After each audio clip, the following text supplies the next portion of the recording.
And welcome everyone to game number 1. This is Red Bull Wololo qualifiers.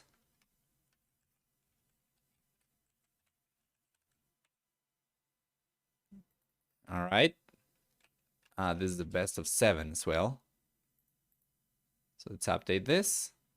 And let's just remove this quickly. I'm not really sure why these are just the standard Red Bull colors, but unfortunately it's going to make it kind of hard to see for some people, I guess.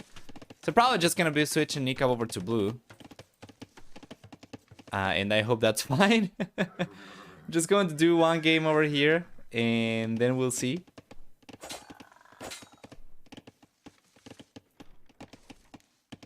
If we are missing anything. Probably the logo, I imagine. I'm just gonna try to get that.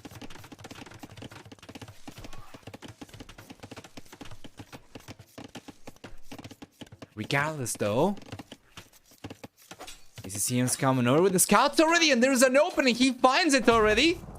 As Nicov's sending the scouts forward, it's going to take some time before he gets to ACCM's side of the map, while ACCM's already managed to sneak in over here. He gets the first kill over there. The first villager going down, not the first kill necessarily. It's going to be actually 1-to-1 Nicov KD, so never mind. He's catching up, but that's another villager going down, so he does manage to get some good damage. And then Nicov on the other hand, he gets 2 extra villagers though. It's gonna be overall 3-2. Favoring Nicov over here for Nicov KD as ACCM brings the spearman out. He was paying attention to someplace else quite clearly, as we noticed the scouts were not really being microed over here around Nikov's space, and Nicov does end up getting the better end of the deal over there. But it's already a pretty hectic start. We are less than 4 minutes into the game with 5 eco kills. A bunch of scouts coming out from everyone. Spearmen for both players as well. And yeah, we haven't really talked about the civilizations too much. ACCM's playing Franks over here, while Nicov's playing Bulgarians. So, ACCM's economy should be technically a little bit better over here with Franks. Although in Empire Wars, the effect's not going to be quite as great, I think. It's going to take some time for the farms to run out.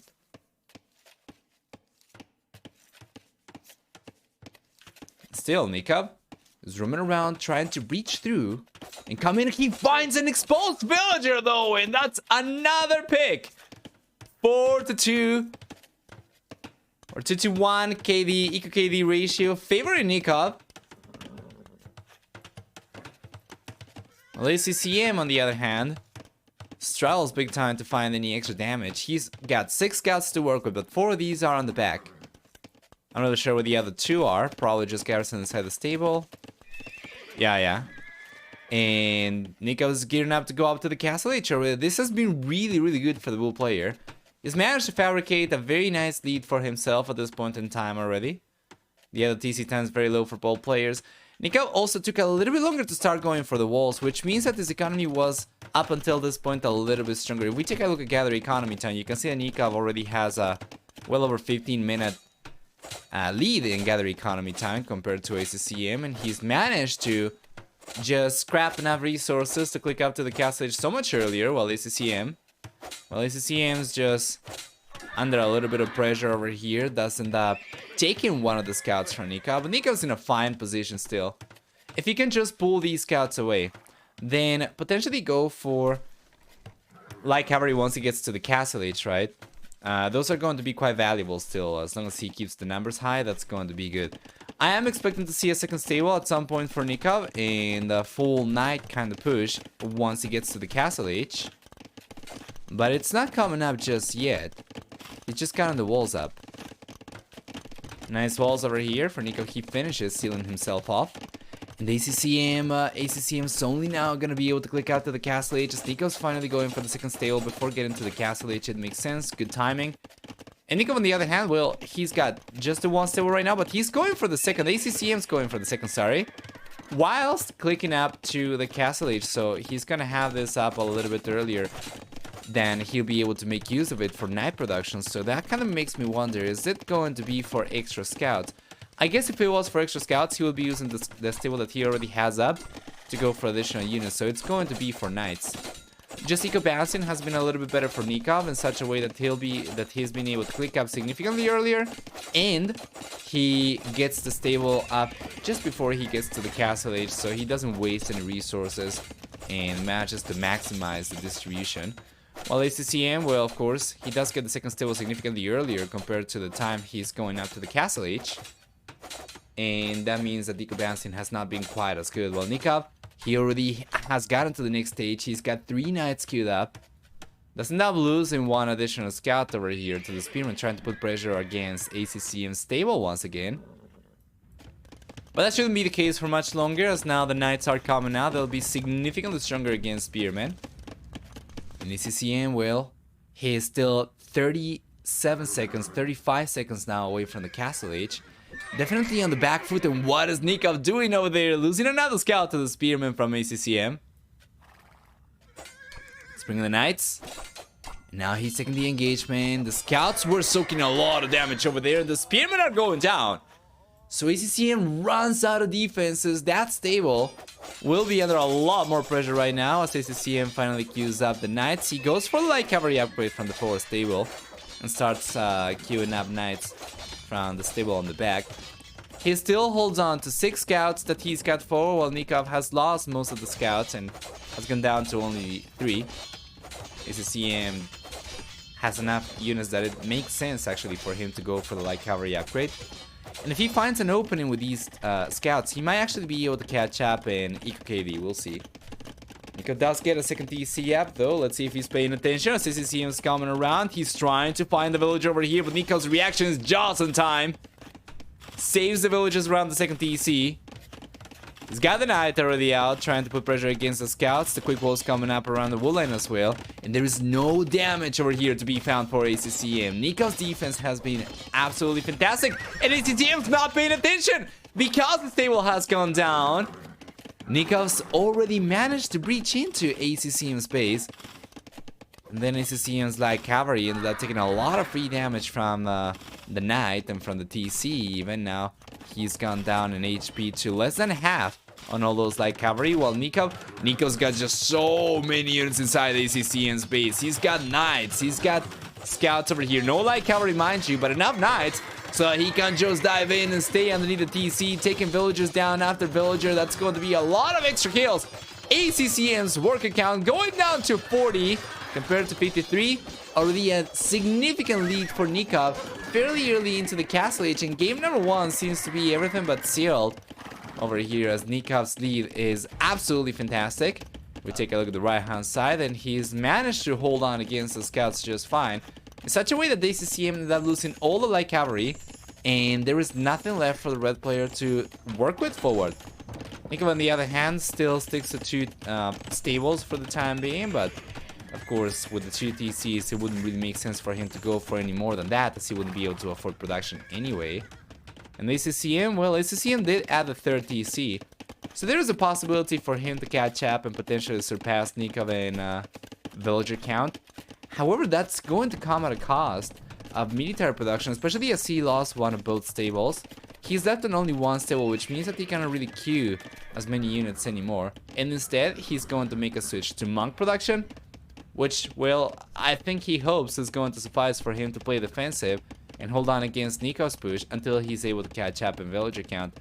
Little did he know, though, Nicov already has a 3rd TC up himself as well, which means that ACCM's position is kind of rough here, as he's going to be playing catch up. Right now, there's a 14 villager lead for Nicov that, if he plays his cards right and is able to keep all TCs working at all times, same as ACCM, that's going to be a lead that's going to remain constant for Nicov, and that's going to signify about 280 extra resources per minute that Nikov's going to be pulling in with the extra villagers. So here comes ACCM, does manage to get 1 monk, and Nikov's going to react to the knights now, trying to get the conversions, straddles a little bit, and ACCM bails. He did manage to find 1 pick, plus a villager over here, so it's something. But it still feels like just drops in the bucket. 15-3 is going to signify a 5-to-1 EcoKD ratio in favor of Nicov so far. So yeah, Iron Caston's coming in for him.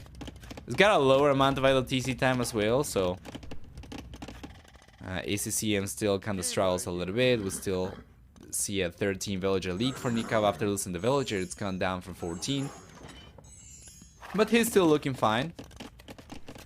From this point onwards, though, ACCM's economy with francs is finally going to start paying off. And the second stable is coming in for him, so Nikov's in a little bit of an awkward spot. If he doesn't take advantage of his lead before the game goes too long, francs are going to become a powerhouse, while Nikov's civilization is not really going to scale quite as well. So he does have a lead right now, but ACCM has the advantage if the game goes much longer than this. So Nikov's managed to fabricate the lead, right? But he cannot just sleep on it. He cannot just sit on his lead. He's got to go forward and try to put pressure. So we'll see.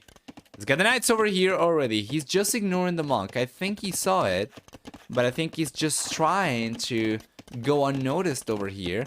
As he's coming underneath the TC, we're gonna see some extra villager picks over here once again. Nicov, though, on the back, he is under a lot of pressure himself, has not lost any villagers. Meanwhile, forward with a much smaller amount of military units, actually managed to find a lot more damage as ACCM reacts to this. He's already taken a few extra losses, and the KD has gone out to 23-4 in favor of Nicov still. Yeah, and absolutely fantastic damage over here Nicov's been able to do, considering the very small amount of units he was striking with. Meanwhile, ACCM, he did manage to get more units forward. However, Nikov's reaction over here has been really good, and he does manage to defend himself while taking a fairly small amount of losses. And that's going to end up as a 24-6 Eco KD favoring Nicov still, so 4-1 in favor of the blue player. Yeah. And manages to increase his villager lead to 18 extra villagers. ACCM, on the other hand, is having a 4 TC over here, and seems like he's kind of giving up on the pressure. Having a wall on the left-hand side towards the edge of the map. And then for Nicov on the right-hand side, he's trying to keep on putting pressure. He does have more knights compared to ACCM, and he should still have a stronger production potential, I think. Let's take a look. 2 stables for ACCM. And Nicov on the other hand, well, not quite as much. 3 stables, actually. So, significantly higher.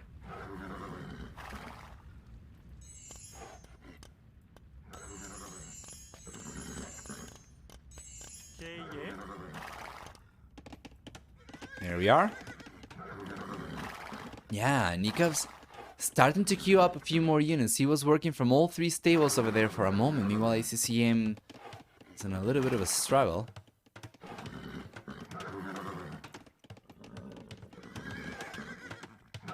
Here comes Nicov, though. We'll see both these villagers scramble for sure. Yes, sir. He's got 3 knights doing the work. But he does alert ACCM as the red player realizes about this. He gets the quick walls up. That is still a very respectable amount of knights from Nicov, though. So he should be able to breach through the palisades over here if he just tries to spread his army up and just go forward. However, ACCM is under a lot of pressure over here. Might end up losing the house, and Nicov should be able to come in. But forward, ACCM does have a counter-strike coming up once again. This time around, though, Nikov's reaction is not as timely.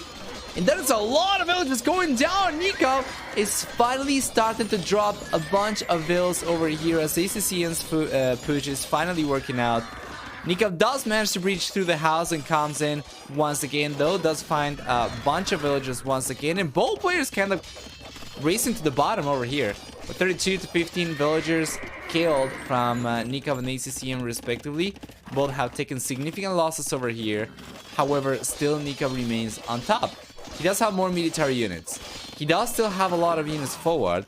He's managed to take down a gate on the right hand side so he can get out of here and sustain his military a little bit better. Plus, ACCM doesn't seem to be paying quite as much attention, and Nicov's going to take advantage of it. He's going after the gold miners. He is getting a bunch of villagers down. Yeah, and once again, Nicov's managed to get much more bang for the buck, so to say, with his own military. 4TC is finally coming out for Nicov, as he still holds on to a 13 villager lead. It's not going to be quite as high proportion of this picking at this stage anymore. But yeah. ACCM's got a defensive castle coming up now as well. Interesting.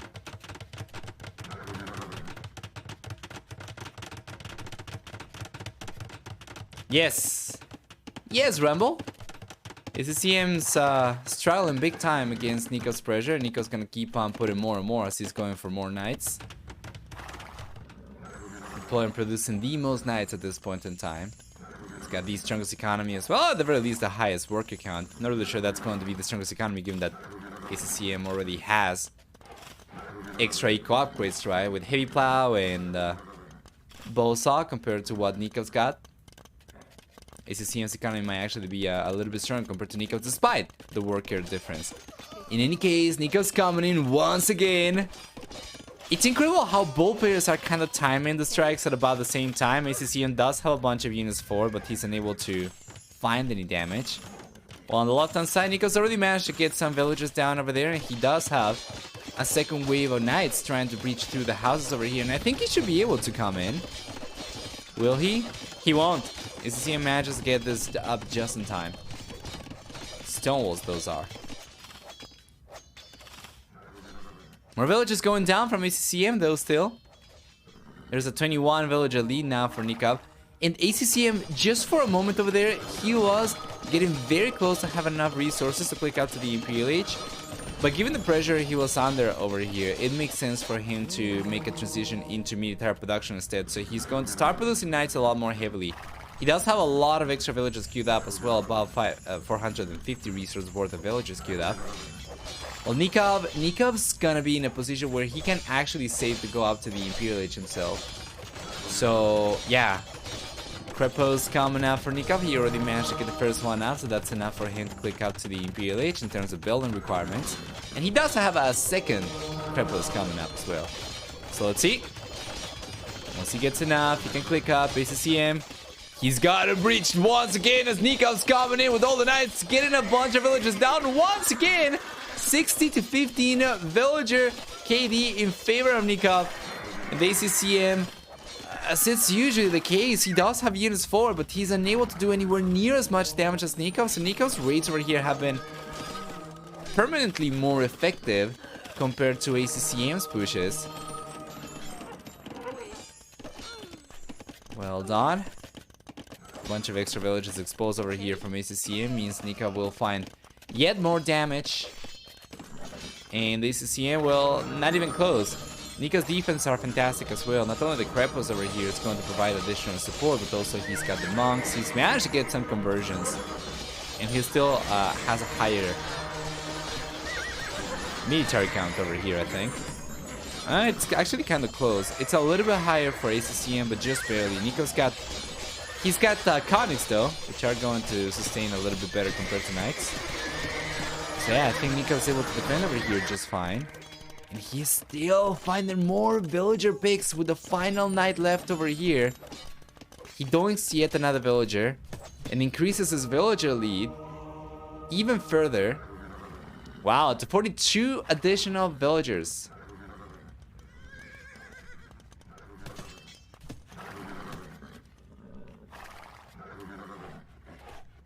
Absolutely fantastic position for Nicov. He's managed to scrap enough resources, enough food to click up to the Imperial Age. He's just lacking the gold a little bit. He's trying to balance his economy. He does. So, clicks up to the Imperial Age. Has almost enough resources to go for a castle, so I imagine we're going to see a 4 castle coming in for Nicov very soon. Yeah.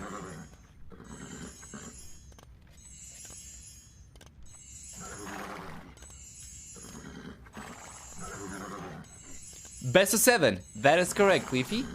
Yes.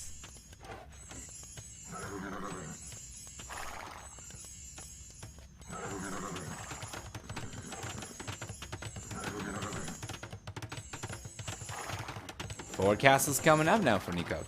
Nice.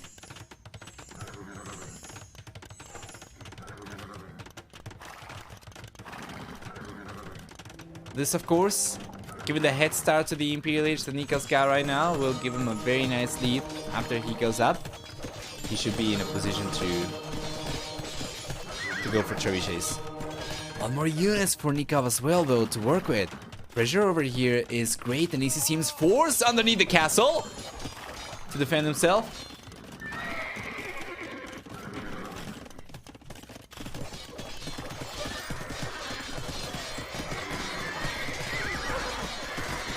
There we go.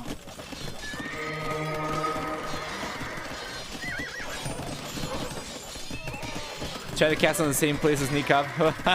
We know that's not gonna work, and Nikov's push over here is incredible. He's finding yet more villages from ACCM. This is a very interesting position. Nikov's got a 200 population. He's got only 35 military units.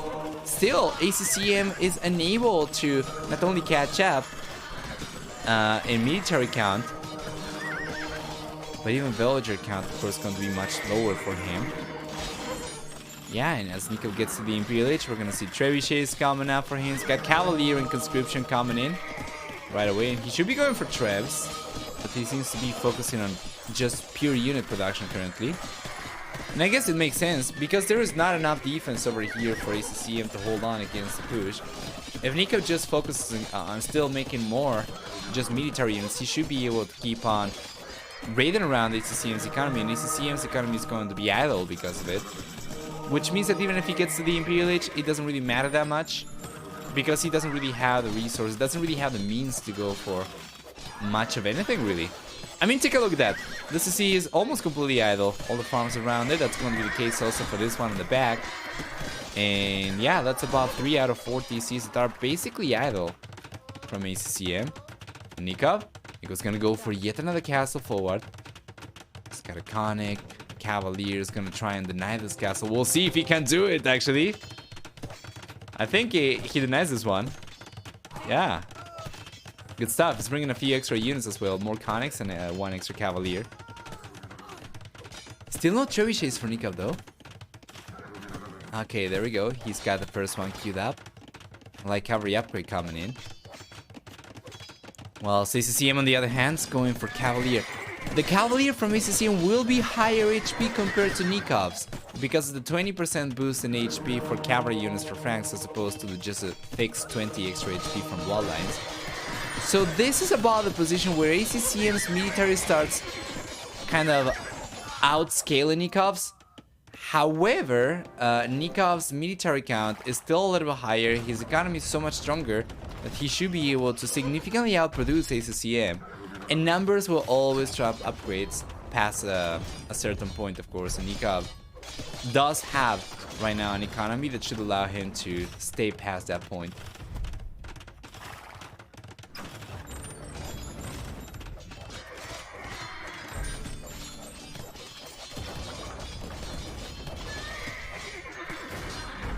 There we go.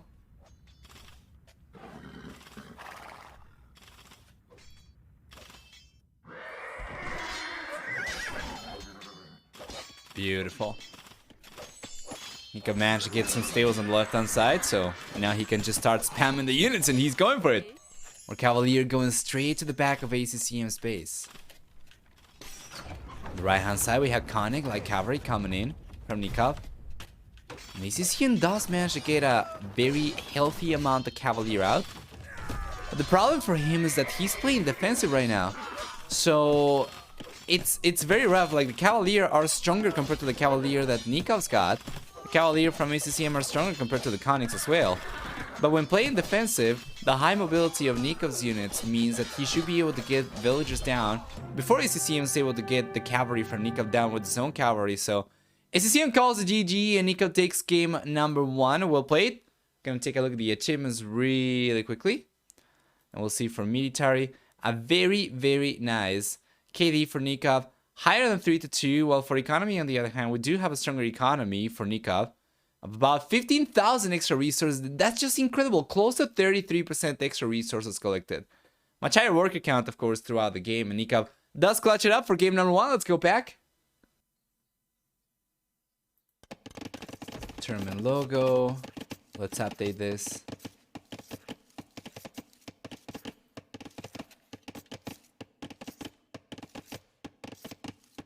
There you are. Yeah, it's probably good. Once again, we're going to be switching Nicov over to blue, so it's a little bit easier to tell the players apart. I think there might be a little issue with the logo over here. Let me just bring it up a little bit, kind of like this. Okay, there we go.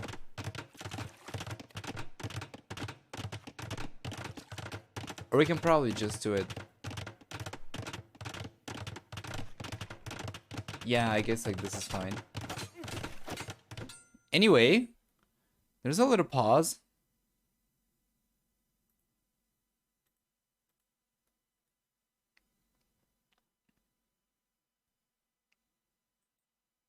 Not really sure what that's about. Let's take a look to see if anyone's got like any bugged villagers or resources or something.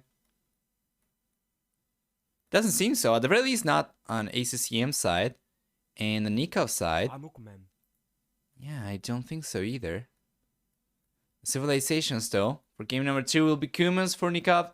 ACCM is playing Mayan, so Nikov's going for the second TC right away. And ACCM have the scout forward, putting pressure against the villager. So let me just check real quick. It doesn't seem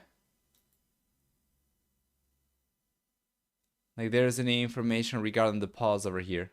We're just gonna have to wait.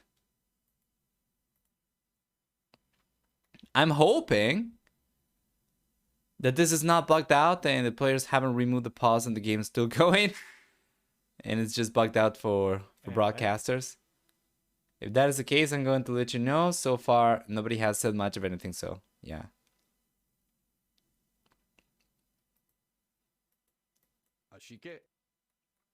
Regardless though, for the matchup over here, this is a matchup that I am actually liking for Mayans a little bit better. If he is able to, you know, on a standard map though anyway, on a standard setting, I would be liking Mayans over here a lot better. But currently, I'm actually not too sure, because the fact that we have Empire Wars, how the players begin in the Fuel Age already, means that it's not going to be possible for a player to... Oh, okay, there we go. Players keep on going. Means that it's not possible for ACCM to go for something like Fast Castle, which once again, as I always say, can be extremely effective against Kumans, right? So that means that Kumans are going to have kind of a guaranteed lead over here. And I'm pretty curious to see if that's going to work. It will come at a cost though of no military production for the most part, as ACCM is the one putting pressure over here. Nico's just gonna try and play defensive, getting the walls out towards the DC, and he does get away with it for the most part. So yeah, ACCM's pressure over here is not really achieving much of anything. He does have extra archers coming in as well. And more archers queued up too, but he cannot do anything. As Nico's got the TC up already in the middle of all the fish. He's taking advantage of all of this. And, you know, with 2 TCs over here versus just 1, as long as ACCM, as long as Nicov's actually able to keep production going, he will be pulling a very sizable lead. Well, ACCM will, he's still going for more archers, but cannot do any damage. He could try to go around the right-hand side and try to put pressure against Nicov from the north. However, he's not doing it. And if he ever wants to do it, by the time he gets here, he will actually kind of be late, right? Because Nicov's going to have the walls already up. Given the woodland that we have up in the north as well, it'll be really good for Nicov to go for, yeah, something like this as well. The walls over there, connect this over here, and that will basically close himself entirely. ACCM's getting almost enough to go up to the castle edge, but take a look at the resources for Nicov, and you gotta be kidding me. Both players neck and neck, as Nicov will be able to click out to the castle edge himself very soon. He has already managed to get a 7 villager lead. If he clicks up, that's going to extend to about 14 extra villagers by the time ball players get to the castle edge, and this is really good. It's not quite as good as some of the other games that we have seen Kumans, where they get north of 20 villager lead easily. But it's still going to be pretty decent, of course. As now ACCM is clicking up to the castle edge, ball players are on their way up. So, we could potentially enable predictions, guys, for game number 2. Option 1 is going to be Nicov. Option 2 is going to be ACCM. So far, Nikov's looking a little bit stronger, 1-0.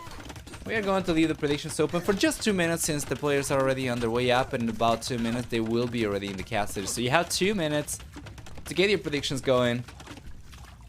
Yeah. Oh, ACCM did manage to bring a few units through the north though. It was not completely close for Nicov, even though he was kind of trying. But it doesn't seem like ACCM will be able to do any damage over here. Yeah, Nicov pulls the villagers away and he's fine.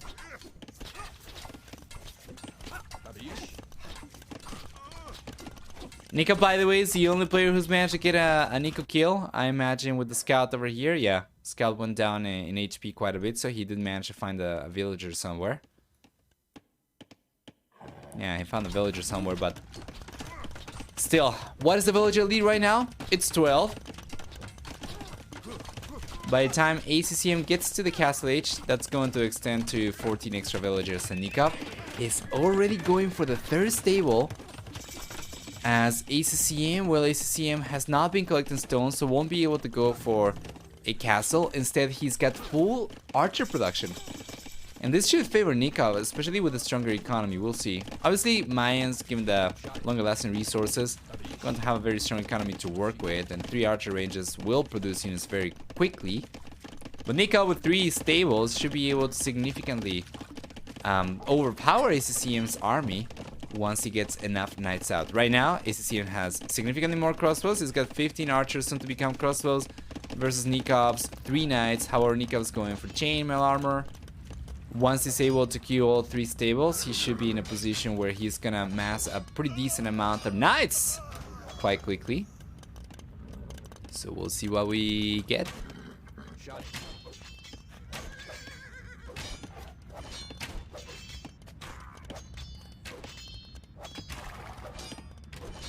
Nice. He's able to defend himself quite nicely, so second TC is coming up now for ACCM. On the back. Hey Tartine, hi. I think the predictions might not have been utilized too much though. We'll see. Nice raid stole from ACCM, getting 3 villagers down. Beautiful. Did anyone bet on ACCM actually? Yeah, some people did. Actually, that's a lot of points. About 50,000 bones being bet for game number 2. Someone's gonna get very rich, someone's gonna go broke.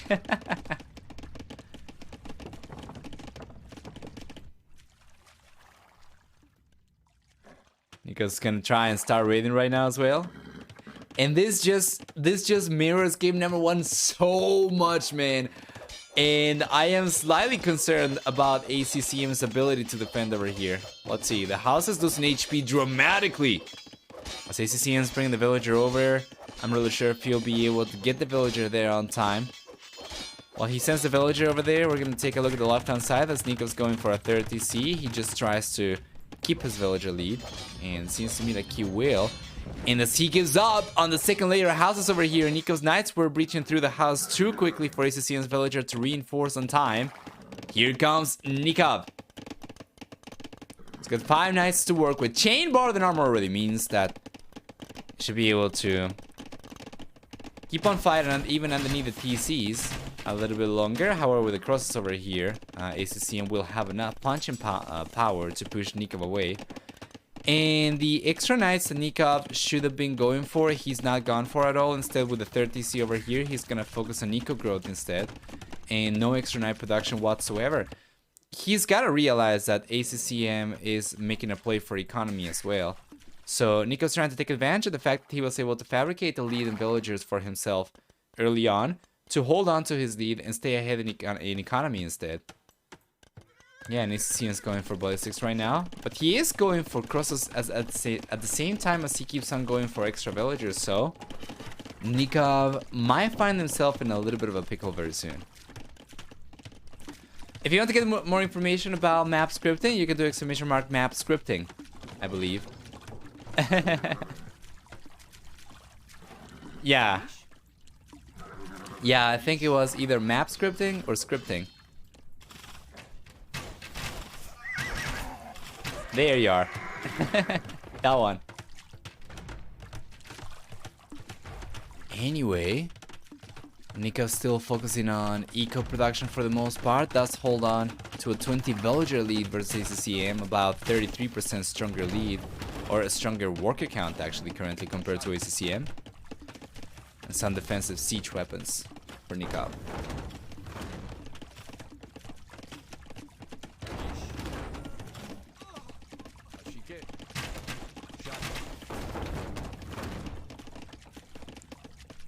Nice defense. Nicov's been playing this game really well. Scrapping up enough resources to even go up to the Imperial Age very soon. It's just missing a building.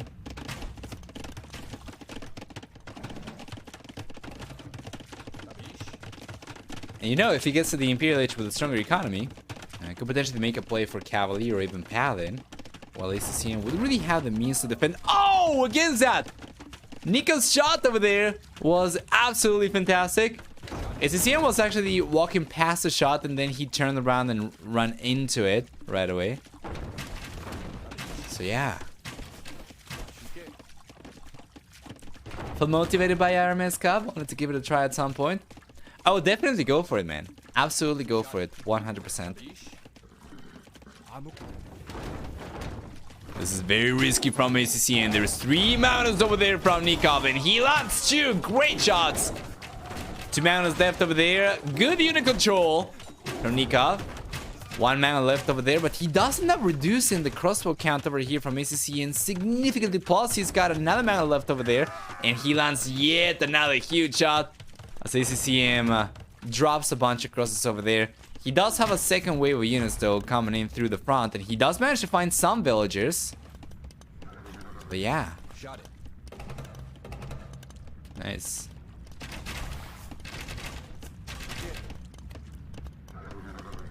Yeah, good push over here from ACCM. Nicov does not have the resources to go out to the Imperial Age anymore. He's been spending the resources trying to get the defenses up.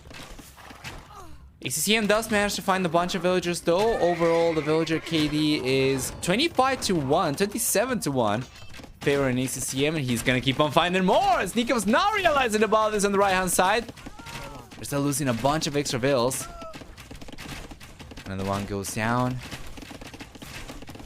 And ACCM's pressure over here is absolutely fantastic. And even if he gets cleaned up on the left-hand side, the right-hand side pushes have been really good for him. And now Nicov's trying to go for the counter-strike with some knights. Doesn't really have too many to work with. About 10 knights total for Nicov. And for the most part, they are just defensive knights. But he does start to find some villager picks over here. The KD is going to be 32 to 7 right now. Still favoring ACCM, mind you. But Nicov does manage to hold on to a very healthy villager count. So yeah. Got a good, decent idea of what I want to try to script. That sounds great, Turnip. And keep in mind that, you know, many of the scripters who won a spot for the RMS Cup map pool, those were their first maps. That is not definitely the standard, mind you. I don't think the first map that anyone is going to make is going to be quite as good necessarily. Many of these guys had backgrounds that favor them doing really well with map scripting, right? But it's definitely doable. That's what I'm trying to say. It doesn't really take too much to get something decent done. Beautiful cleanup over here for Nicov.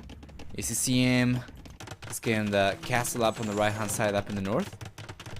And Nicov has managed to save enough resources to click up to the Imperial Age once again. Now he's getting the university up, so up to the Imperial Age Nicov goes.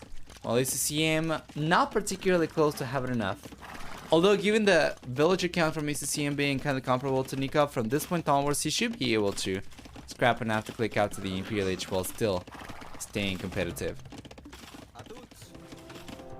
What do we get once we get to the Imperial Age though? Nicov will get a fantastic power spike as the civilization is going to be cavalry centric.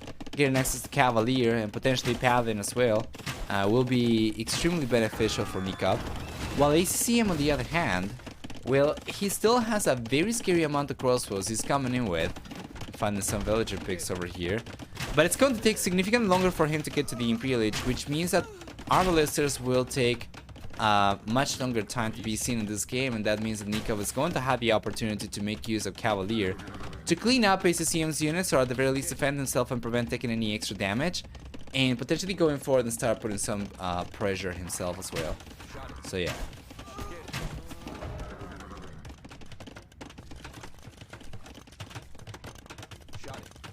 There we go. Other maps were good and only needed some tuning tweaks to move up to competitive map tier. Yeah.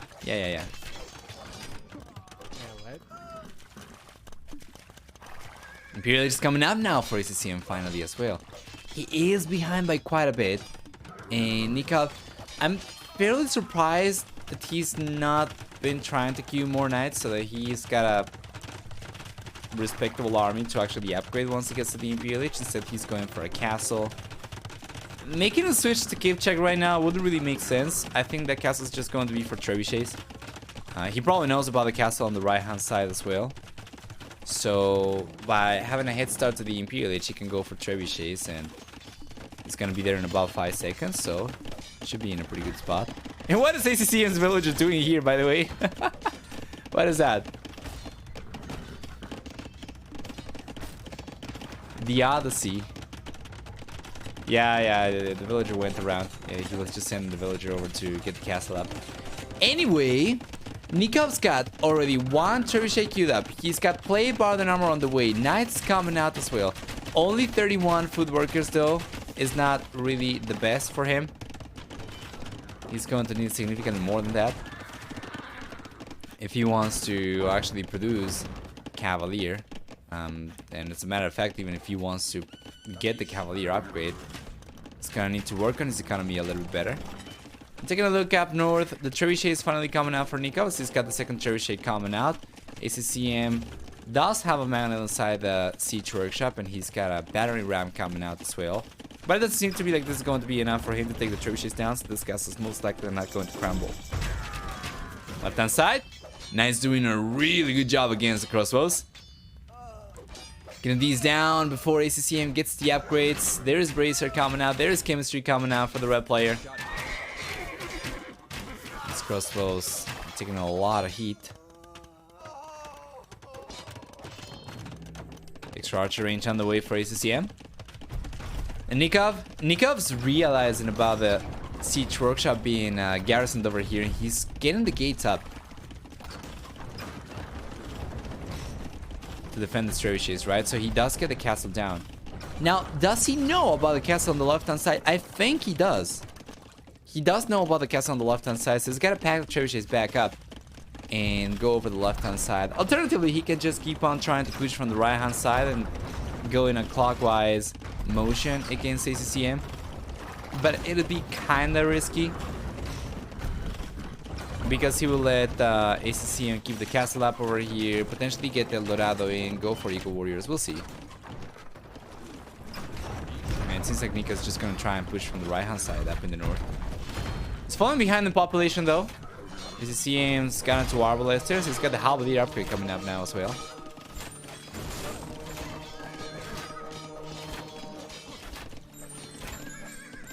There we go. Nice conversions from ACCM.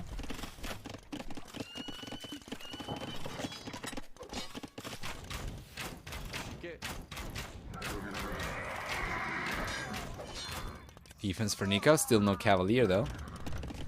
Yeah, and still no trebuchets moving over the left-hand side. Instead, ACCM's the one going for Trebs on the left. Well, from this point onwards, given the fact that Nicov's gotten caught up for economy, Lions are just going to scale so much better. So Nicov's kind of on the back foot. He's going for Cavalier right now, but it seems to me like it might be coming in too late. With ACCM having Cavalier already researched and going for chainmail armor, he's gonna have the tools to defend himself against Nikov's Cavalier push. While Nicov, on the other hand, is going to struggle against Arbalesters, especially in the numbers that ACCM's handling right now, with north of 30 Arbalesters available for ACCM to play with. Cavalier won't really be quite as effective, especially if ACCM can keep on finding choke points around Nikov's base. He's just going to sit pretty with Arbalesters, taking villagers down and denying economy from Nicov. Well, it's not going to be possible for Nicov to go for the same kind of pressure On the right hand side, we'll see the Knights coming over, right? Then 30 seconds from now, those are going to get upgraded to Cavalier. But ACCM already has a defensive Halberdier. So these Knights are going down right away. What is Nicov doing? He's not paying attention, I'll tell you. And yeah, on the left hand side, ACCM's Arbalesters are looking so much stronger. And guys, ACCM gets pop capped. Well, Nicov on the other hand, 149 out of 175 population. Game number 2 seems to point out at a favorable result for ACCM. Well, Nicov's finally bringing the churches over the left-hand side. He might be able to get a castle down over here. I think he knows about the castle on the right-hand side as well. Right? Yeah, he does. He knows. Arbalesters from ACCM still moving over the left-hand side. Beautiful. Nicov throw. Well, credit where credit's due, right? ACCM's pressure was really strong as well. Nicov might have gotten a little bit too greedy earlier, but to be fair, it's much harder. He calls it GG, right? It's much harder for him to go for villagers and knights at the same time than it is for ACCM to go for villagers and crosses at the same time. So ACCM did have a much stronger military to push with, and was able to reduce the villager lead for Nicov by quite a bit. So game number 2 goes in favor of ACCM. The series gets equalized over here. We're 1 hour into the stream, 1 hour and 14 minutes into the stream. We have the first 2 games only from the first set. And God, I'm just hoping that, you know, I'm certainly rooting for full sets over here, but full best of 7, 4 full best of 7 will be kind of rough. Anyway, for military, we'll see a 65k ratio for Nicov. For economy, we have a stronger economy for ACCM, collecting about 3,000 extra resources, while for society, we see that ACCM was behind the villager count for the most part in the early stages of the game, but was able to catch up, and not only that, but also surpassed Nicov in villager count towards the end. And given the fact that he was playing Mayans, of course, that means that his economy was super, super strong. So, let's go back. Let's go for game number 3. And once again, predictions are open, guys. For a little bit longer. About 4 minutes still. You can use your channel points, aka bones, to cast your predictions on who you think is going to win game number 3. Hey, Varian. Welcome back.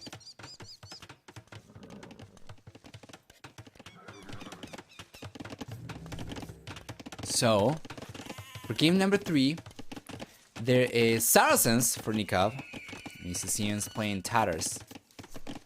And this is very interesting. Acclivity is a map in which we have seen Tatars in the past quite a bit, as a matter of fact. I kind of wonder if we have any stats over here, any information from this map, from before, from the previous Red Bull Wololos. I'll have to take a look at the Wikipedia page. Actually, if anybody could take a look, that would be very much appreciated. To see if there are any stats over here from Nerfox, perhaps from the previous editions, or for this one. Because I'm pretty curious to see the play rate of Tatars in this map compared to some of the other. You know what? Actually, that is not necessary because the dashboard actually has a map section now that contains that information. So let me take a look. Acclivity. Yes, on Acclivity, we have seen Tatars be picked the most compared to any other civilizations, followed by Britons, Hindustanis, Aztecs, and Vietnamese as well for the rest of the top 5. And this map specifically has been played 6.6% of the times, and it's got an average game time of just shy of 20 minutes at 19 and 55. So those are some of the stats. Beautiful. Is it the first match of the day, or there are other results in already? Feels like 4x best of 7 in 1 day isn't really possible. Well, if they are full sets, it's going to extend well into 9 hours, probably 10 hours even. For which I kind of wish they had just stuck to the 10 GMT start time, especially as I didn't realize about the change of schedule and been up since 10 GMT, which for my time is 7 a.m. Damn you! But yeah, this is the first set. Indeed. That's short games? Yeah. An average game time of under 20 minutes is not too long, right? So Nicov's already coming forward. Hey Nomad! Hi! Welcome back! Long time no see as well. Tomorrow I have to be up 4:30 a.m. for work, so I don't see what you're complaining about. Well, if it was my regular time, I wouldn't complain about it because I would be used to it. But 10 GMT is like about 6 hours earlier than my usual wake time. So it's pretty hard to adjust, but whatever. Yesterday I slept a lot. I overslept, so I guess that compensates for it. It's fine. Woke up at midday, feeling good? Sounds good. Turn it.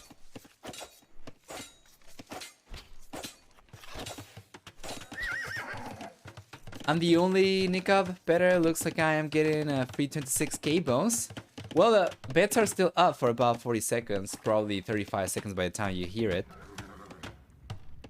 But yeah. Could be good. On take ahead then? Yes, probably. Well, the first series seems to be pretty close for the most part. We'll see what we get for the next few sets, but I wouldn't be surprised to see this one extend into 6 games, potentially even 7 games. Castle Age is coming up for ACCM already. Nikov's getting enough resources to go up to the Castle Age himself, and he's sent some villagers forward to put some pressure. And this is very interesting. You know, you're up against Tatars. Tatars, one of the reasons why they're such a good civilization on a map like this is because the players are going to be surrounded by elevations all around. There is a... well, there's the acclivity at the center, a ridge over here, and then they are surrounded by extra elevations to the sides and to the back. And Tatars get 25% additional bonus damage, or higher attack rather, when fighting against enemy units from a higher elevation, so they can be really strong. And Nikov's trying to put pressure from early on, before that becomes too much of a factor, right? So he's just trying to put pressure on the flat area. He does manage to breach through, he does manage to push ACCM away from the wood line on the right hand side over here of the PC. But ACCM does manage to get to the Castle Age, and we're probably going to see Crossman upgrade. He's got it. And ideally I would love to see from ACCM a defensive siege workshop. Doesn't really have the means to go for it just yet, but he's saving, so... yeah, he's going for it right now. He was just saving for it. Think too late with the market? That might have been it. You're not really expecting Saracens to take much longer to go up to the next stage. Compared to basically anyone. Except maybe, I don't know, Malay. Perhaps. Good pressure. About 5 seconds. Nika will get to the Castle Age, so he'll be able to go for crossbowman himself.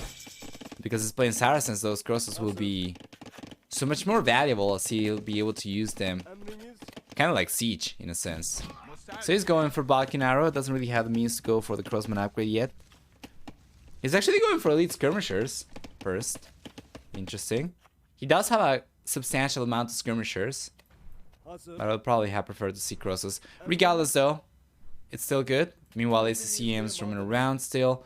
Cannot really find too much damage at this point in time. It's been only 1-to-1 KD, 2-to-1 actually. Nico does find the villager on the right hand side by the looks of it. Not really sure where exactly. But yeah, now ACCM's taking the tower down, pushing Nico's villagers away. Nico does react in time over here, so he does pull the villagers away before it is too late. But ACCM is able to defend himself really nicely over here without really utilizing siege too much. So the one mana that he got out was just to push Nicov away and zone his archers out. The skirmishers over here as well. While ACCM is still roaming around. Doesn't really have too many archers forward himself. So Nicov shouldn't really struggle too much to defend himself. Meanwhile, he's got a siege workshop forward. University is coming up as well, so we're going to see ballistics coming in for Nicov very soon. And for military count, Nicov has managed to double ACCM army count currently. And he's looking good. He's looking good, especially if he gets some siege out of the siege workshop forward over here. He'll be in a position where he can not only keep on putting pressure from the right hand side, but also basically fight ACCM siege pound for pound. So ACCM's Mantle is out in the middle of nowhere, and Nicov already has the first Mantle coming out, taking a house down, and this is some very good pressure. Check this out, Nicov does manage to breach through the palisade over there. He could come in, although he does realize about this. Yeah. He's got an outpost over here. And port lumber camp, so he does realize about the villagers moving away. And he doesn't really waste any time trying to come in over here. ACCM is starting to get surrounded though, so Nikov's position over here is looking much stronger. Got extra siege coming out. Where's the second Manel? On the back? Yeah, it's got a defensive siege workshop, alright. So he's got the one Manel forward still, plus the crossbows. That should be enough for him to do some good damage, potentially even take a TC down if he plays his cards right. I would definitely have liked for him to keep the archers on the left hand side, as he should know there are only 2 wood lines available for Nicov, for ACCM to collect wood from, rather, after getting pushed away from this one, but he's not really going for it. Your bones are mine? Nicov does have a nice lead, right? And he does get the second TC up over here earlier compared to ACCM. So his economy should be getting much stronger compared to the red players in the future. Nice mango shot though from ACCM, doesn't that push Nicov away? And up in the north, Nicov's got just 3 skirmishers, but might be enough for him to push the villagers away from the woodlight here. Just needs to bring these a little bit closer. It's not really going for it though.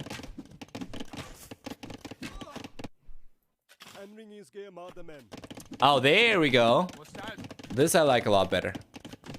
Might have taken a little bit too long though. Scorpions are coming out. And then on the right hand side, ACCM's got the Mantle still up. Crossbows. Doesn't seem to me like he should be able to do too much, as Nicov should have a defensive Mantle over here. And he does. I haven't seen either of these people play for like 2 years. Fairly sure the last time I saw ACCM play 1v1s when I got matched against him, so I'm making some real guesses here. Have you been playing at all? By the way, I'm curious.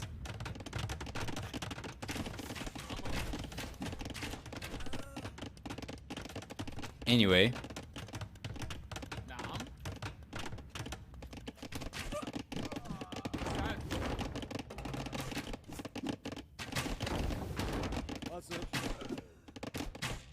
Good job. The archers are going down from ACCM. Doesn't really have anything forward anymore. There's a second group of units on the right hand side. Well, this is just gonna take forever, man. If ACCM is really hoping to strike with this army, that's just going to take forever for him to get forward. Meanwhile, Nicov still has a pretty decent army forward. And he's not really going for any siege though. That's the one thing that I would still like to see from him.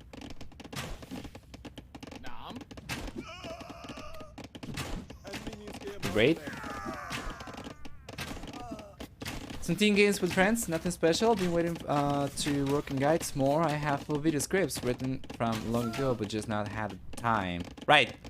Yeah, I get you. 30C. Nice.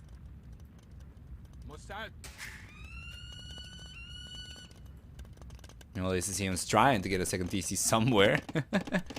Going for it up in the north, and Nicov, he's holding on to a very healthy population lead. More villagers, more military. More pressure. Gets another villager down over here. Overall, EcoKD has been better for Nicov, 3-1. Yeah, and as long as he's paying attention to the units, he should be fine over here. Should be able to keep on putting pressure.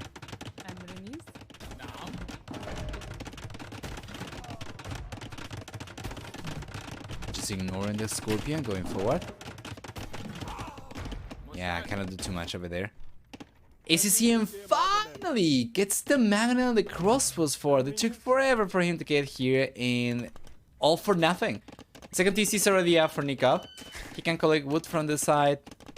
He's collecting wood from the 30C actually was up for Nicov, and then on the left hand side he's got another one, so he's collecting wood from here. And the ACCM unfortunately went in from the wrong angle, so he can't really find any damage over there. Nicov.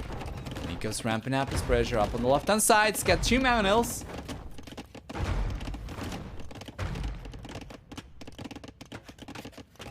Nice.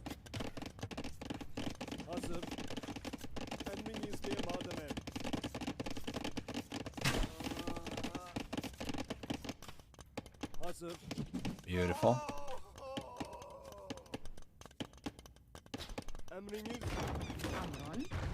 Yeah, and Nikov's pulling ahead even further. 16 extra villagers, 15 extra villagers now. ACCM's been steadily falling behind. Cannot even utilize the hail over here because of the skirmishers for Nicov. So there isn't really much for ACCM to do. He's in a very awkward spot. He's been trying to be aggressive, just Nikov's defense has been pretty good. All this while Nicov was putting pressure at the same time. Just being able to better juggle his military compared to ACCM. That's been the case also for game number 1 for Nicov. Game number 2 was a little bit rougher for the blue player, mind you. But he seems to pick up for game number 3 once again. Now he's got a 4 TC coming up on the right hand side. And ACCM is still sticking to 2. Might be able to find some villagers over here. But still, there is a 15 villager lead for Nicov. So with the extra TCs, it doesn't seem to me like he's going to lose his villager lead anytime soon. All of this while still staying ahead in military count as well.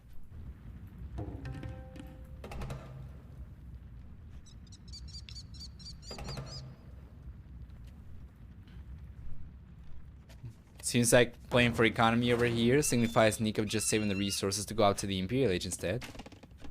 So we're probably not going to see too much pressure coming up from him in the Castle Age anymore, while ACCM...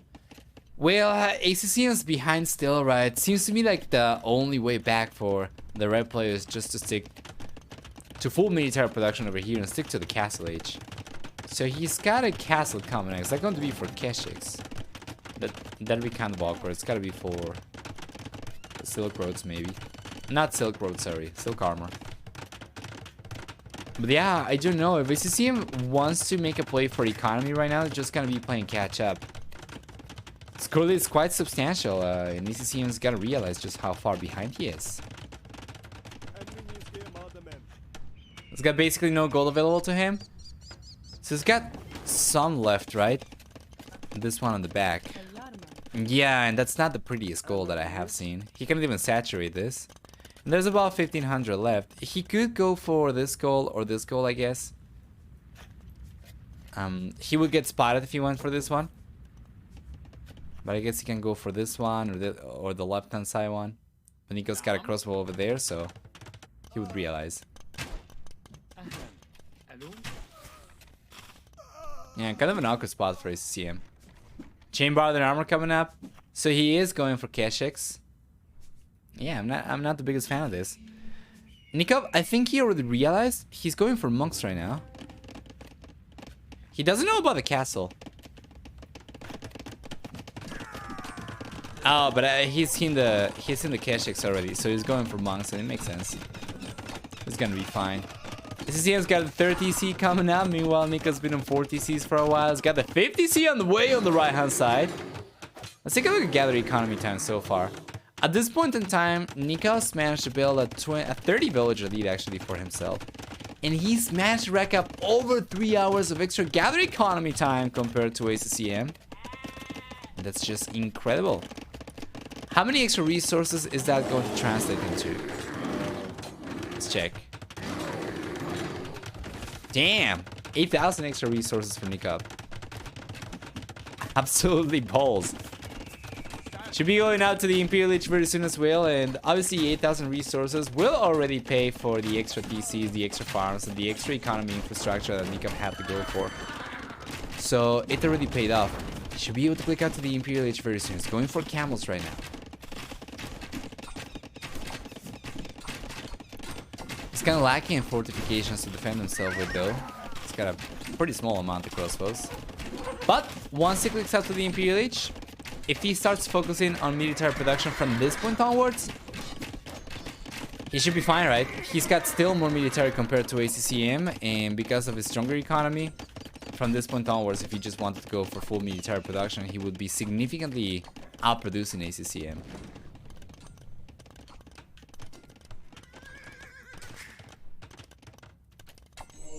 So yeah.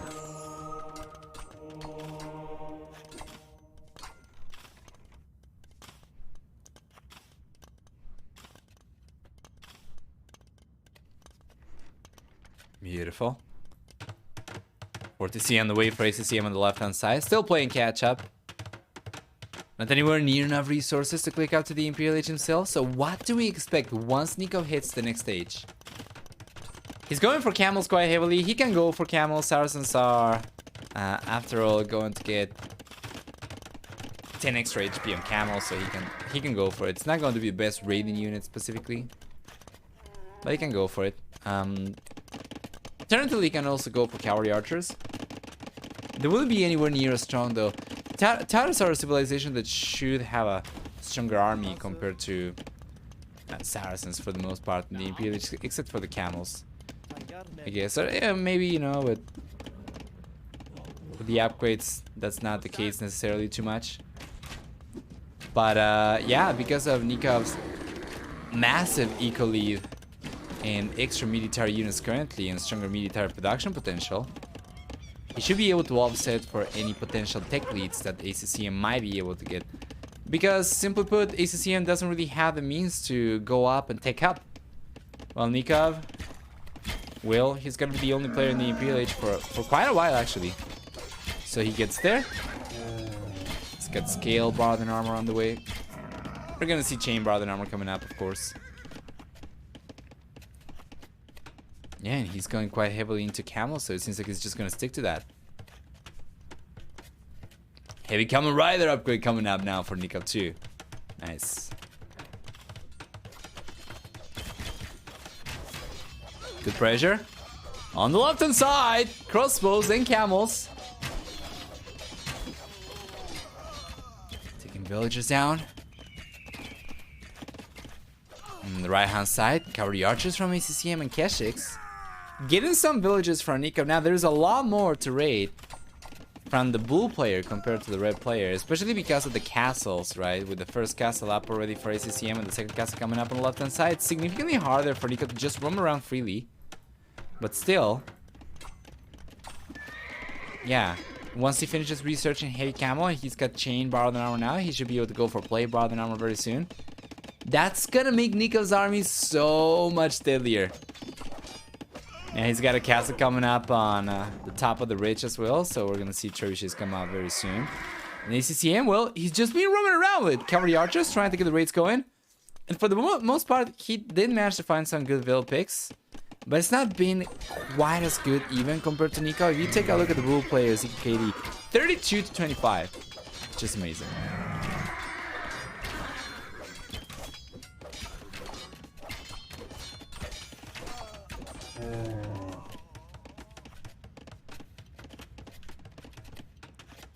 There we go.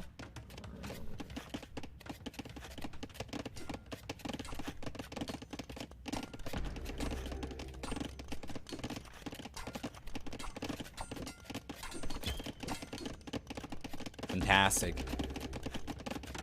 50C's coming up now for ACCM, but this is too little too late, it seems. Nikov's about to finish researching plate, bar, and armor. He's starting to go for the attack upgrades right now, forging on the way.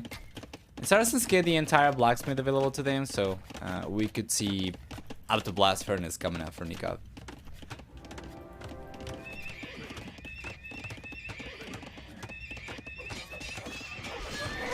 Nice.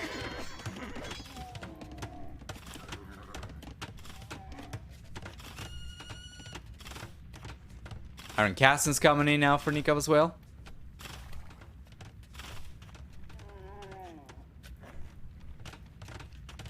And more camels, especially with the extra stables. His production potentially increases substantially. 45 for workers. A lot of map control for Nicov as well. He's starting to collect some of the extra resources. He's got 1, 2 of the extra golds under his control. Could potentially collect from this one on the right hand side as well. Then there's this one that he's not starting collecting from, but I'm pretty sure that he should be aware of. And he is. He is. Well, ACCM on the other hand, he does have this goal on the left hand side. And there is another goal down the south somewhere. He must be collecting from because, yeah, this one over here, right? But now as Nicov starts ramping up pressure, ACCM will find himself in a precarious spot. Choices are coming out from Nicov. That castle's going to crumble from ACCM. 1 out of 2 defensive fortifications for the red player.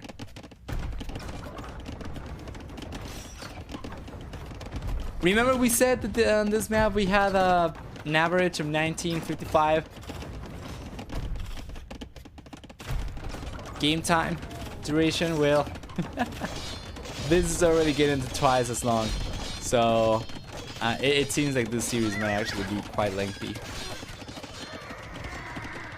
Trev still for Nicov. Nice.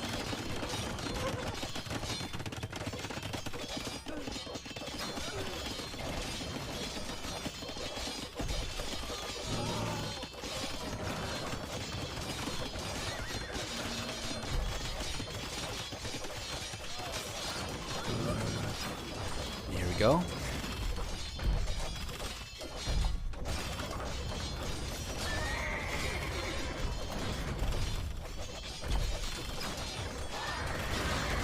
Beautiful.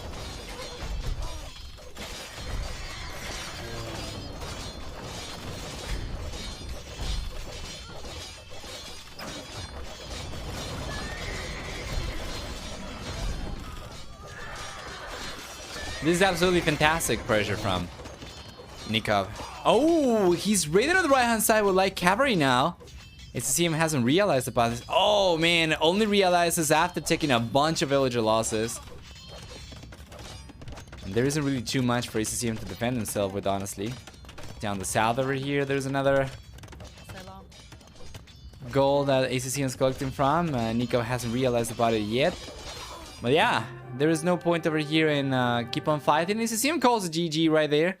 And Nicov gets game number 3 to get a lead over here 2-1 against ACCM. Let's go and take a look at the achievements really quickly. Once again, we're going to see for military a very nice KD for Nicov, surpassing a 7-to-4 KD ratio, while for economy he does manage to collect well north of 14,000 extra resources, close to 15,000 extra resources. Stronger society for Nicov for the most part as well. And ACCM, he just fell behind early on into the game and wasn't ever able to catch up. So let's play the predictions over here. Nicov coming out on top. That's a lot of bones going over there for whoever chose to believe in the Argentinian. Let's go back now. And yeah, wait for game number 4. And there we go. I'm surprised a bull wasn't made from red trees and called Red Bull. Disappointed? Bonjour. Yeah. That would have been really good, actually.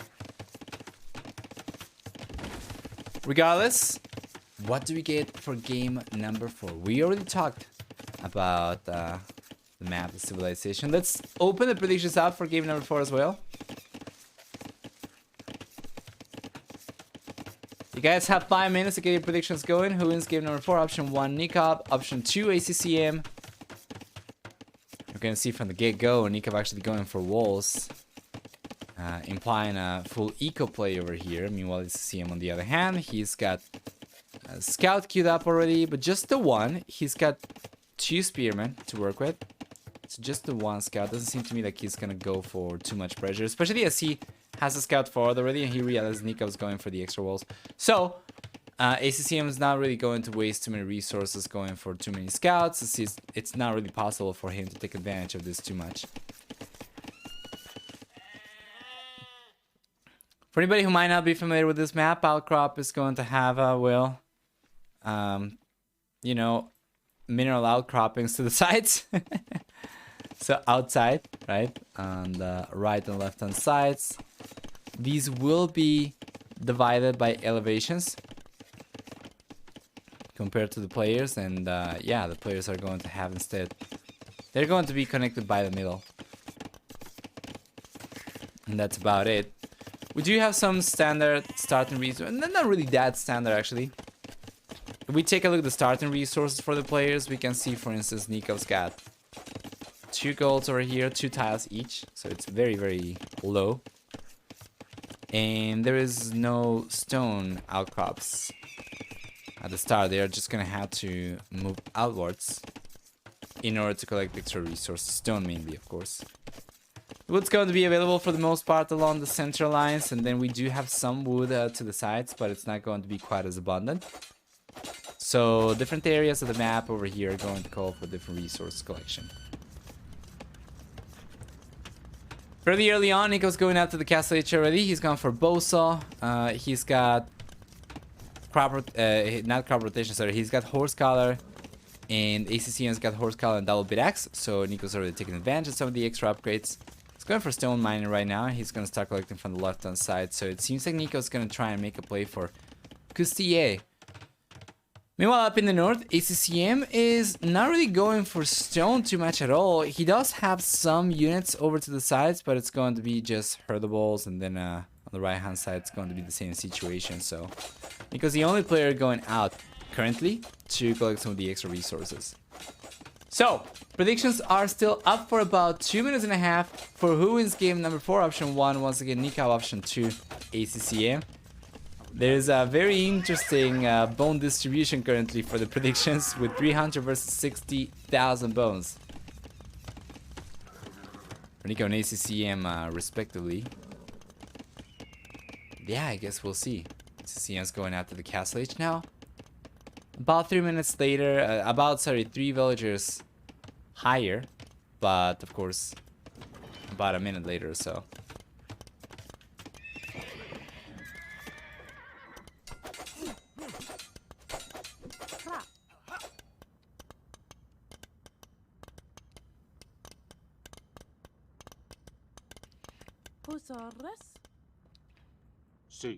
Beautiful. Castle on the way for Nicov right away. Basically the moment he gets to the Castle Age. There we go. Somebody betting the odds. Bloodline's coming in for ACCM, so we're gonna see camels once he gets up, of course. For Hindustan is getting to the Castle Age is going to make villagers a little bit cheaper. One of the only civilizations to be able to produce villagers and military at the same time when going for more than 1 TC as well, so early on in the Castle Age anyway. So that might be good for him. Nicov, on the other hand, he's got just the 1 TC and the 1 castle, so he shouldn't really have any problems going for villagers and military at the same time. He's just not going to be particularly strong production of either thing. Monastery is coming up now for Nicov too. ACCM knew Nicov was going for Burgundia, so at the very least he should have suspected that to be the case, as we saw Nicov had in his draft the most popular civilization for this map. So I'm pretty curious as to what ACCM will be able to get out of Hindustanis over here. We'll see.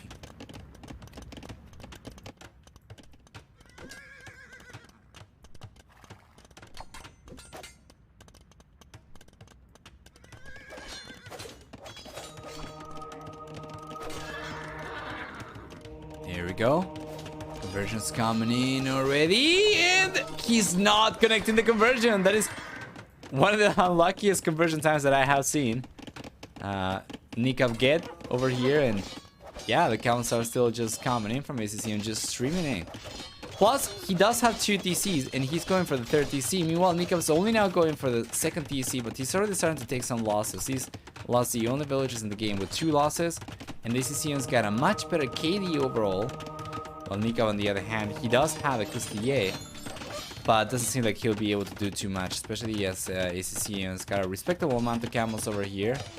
There is only so much damage that the Custiller can do over here, and they need to wait for the charge attack to charge up, basically, before they can take an engagement. And even then, because the numbers are looking better for ACCM, doesn't seem like Nicov will be able to get better engagements regardless. It's looking pretty good for ACCM. Higher worker count, higher military count. He read Nicov like a book. He saw him most likely not going for Burgundians. He chose Hindustanis. And now he's looking good.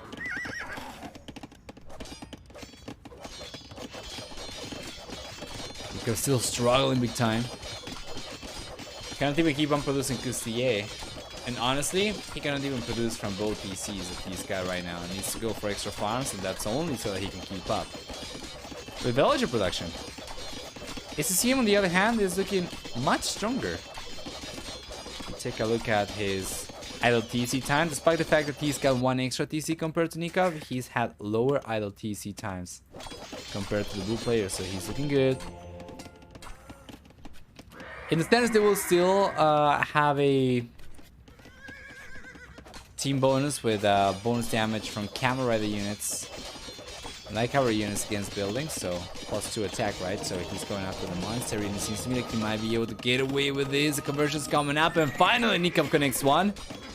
But still, ACCM gets the monk down over there, and he goes after the monastery one more time, and he should be able to get away with this.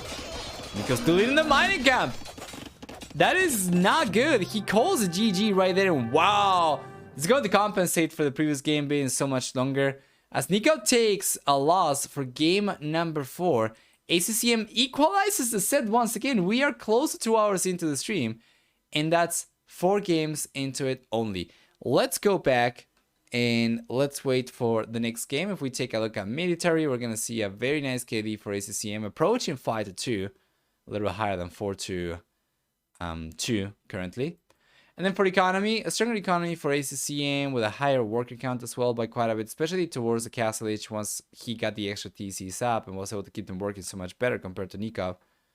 He was just in a much better position. So ACCM does end up getting a very nice game over here. Let's go back and wait for the next one. Against Hans, Burris would actually have been a pretty solid choice. So while he did a really good job reading Nikov's civilization choice for the previous game and going for Hindustanis against Burgundians, he didn't really choose to go for Berbers against Hans over here, so we'll see. Once again, we're switching Nicov over to the blue color, and welcome everyone to game number 5. Between both these guys, ACCM playing with Japanese, Nicov playing with Hans. Archer range is coming out for Nicov right away, while ACCM is, on an archer range right now as well. So both players will open with archers. Hey, Night Thrower. Hi.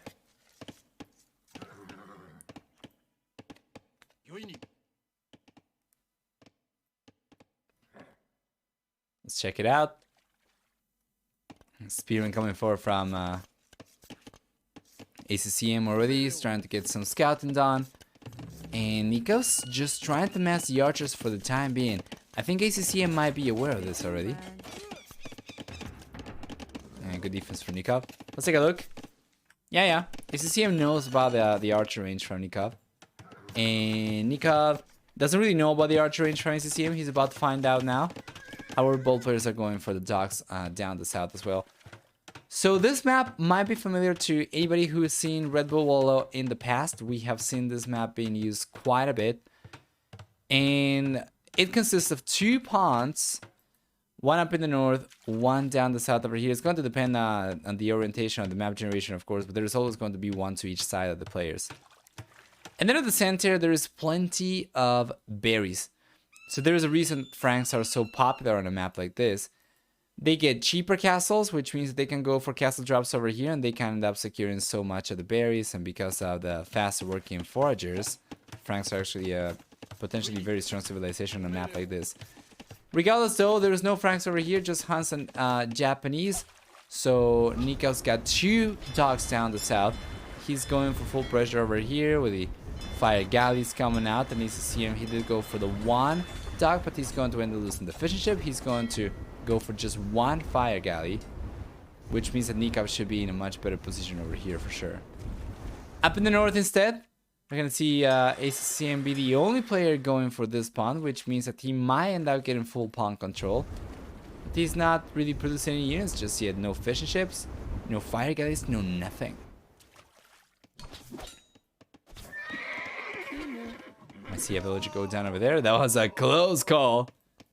He brings the villager back. He does not get into eco kills himself though. We saw already one fishing ship go down from ACCM. And there's been a villager elsewhere. Now we might see another villager go down, and he's going for it. Yes, sir. 3 eco kills for Nicov. 0 eco kills for ACCM. As Nicov is surrounded ACCM's dock up in the north, we're going to see ACCM go for fishing ships over here. No fire galleys whatsoever. And Nicov's not really going for the pond up in the north. But he will get full control of the one down south, so he is going for fishing ships, and he should be able to at the very least keep up with worker count compared to ACCM. Nice. Yeah, tower already for Nicov. He's got a second archer range coming up, and he's trying to scrap enough resources to go up to the castle age, so we're going to see a crossman play. He can potentially make a play for cavalry archers too. Obviously, he would need probably a third archer range would be ideal. He's not really going for it just yet.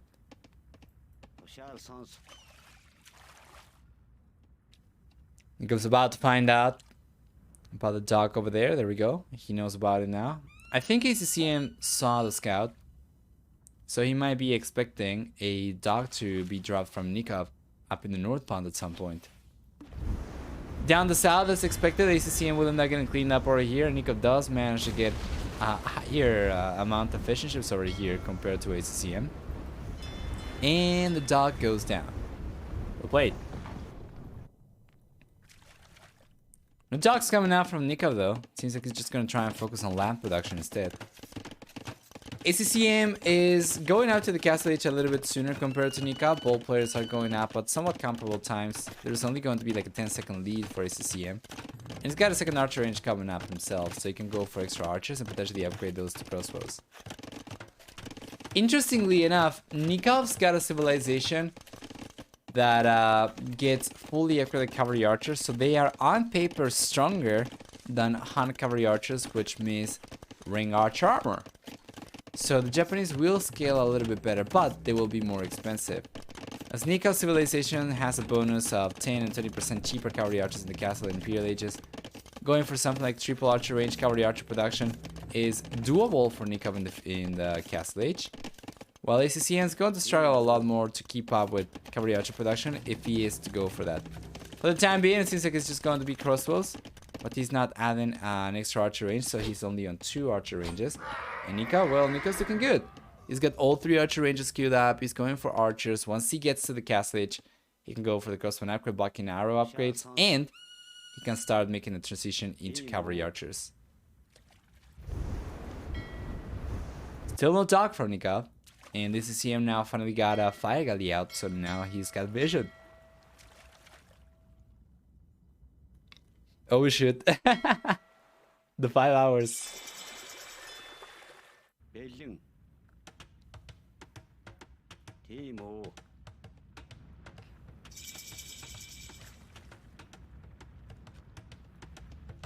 Second TC coming up for ACCM as soon as he gets to the castle age. Nico's got the crossman and blocking arrow upgrades coming up. He's got a little bit of a hail advantage over here. He's got to be careful though. The skirmishes over there from ACCM can be very strong, especially as he's got a stronger crossman count over here. 15 crossbowmen versus 9 archers. 9 crossbows now. 10. And Nico's going for a university right away, so he'll go for ballistics. ACCM prioritized the second TC, so he's gonna have a stronger economy, probably. But Nicov, on the other hand, is going to have a stronger military, as ballistics will make this army so much harder to deal with for ACCM. So let's check.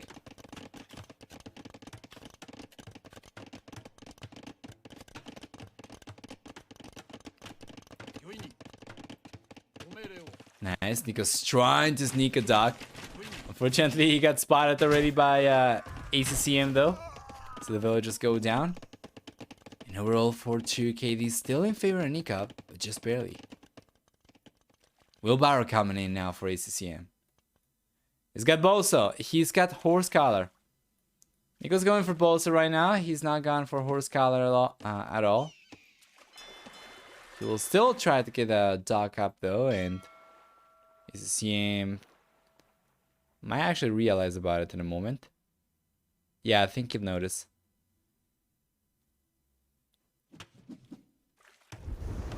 Yeah, there we go. He's gonna start targeting it right now.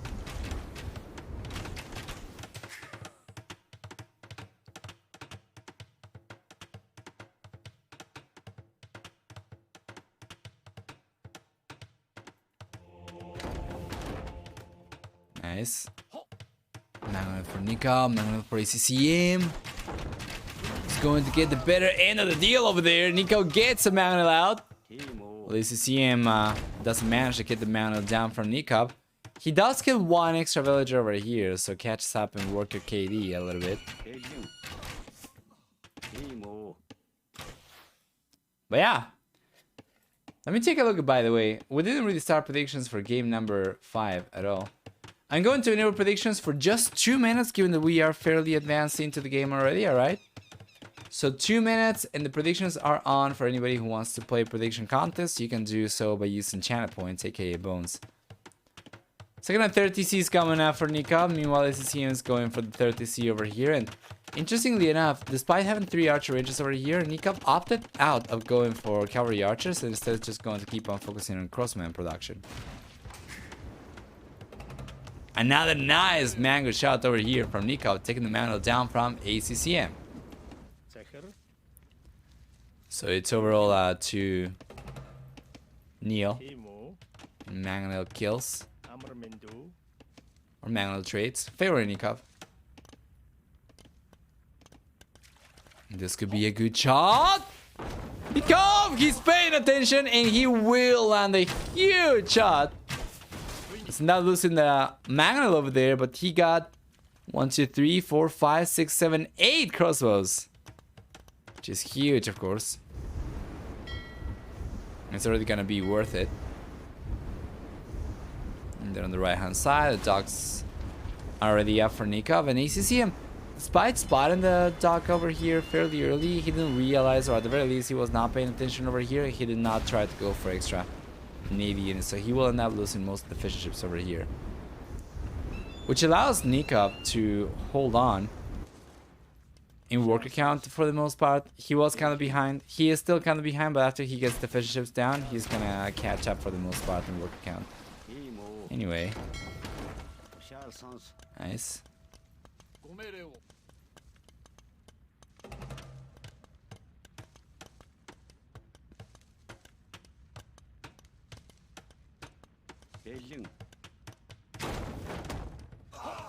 Huge shot from Nicov.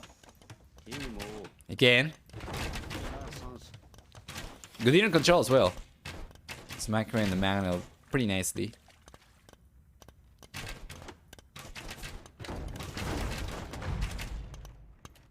It's about 1-0, 1 for 1. Good shot. From ACCM, and Nikov's extra Mangonel is only now coming out.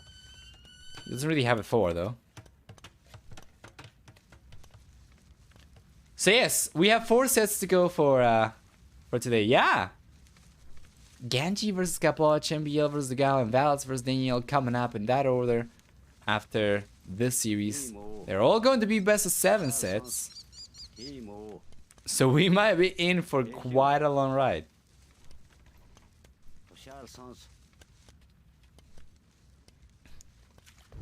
Yeah, Nico's going to end up getting the dock down over here. He's paying attention, so he's even distributing the fire galley so they do not take excessive damage from potential demolition shots. 40C on the way for ACCM. He is behind in villager count quite a bit, but he is going to be the first player to get to the Imperial Age. I am not too convinced about this. Nico's position is so much stronger. He's got significantly more military units. He's got siege as well. Should be able to scrap enough resources together to go up to the Imperial Age himself very soon as well. So it's not like ACCM's lead's going to be out of this world.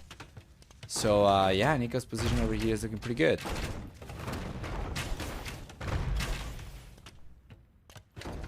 Nice. We're gonna see a castle come up for Nicov. at the center, alright. And let me take a look at what the stats are looking like for this map. Kawasan has an average play time of 17 minutes. So we are way past that already.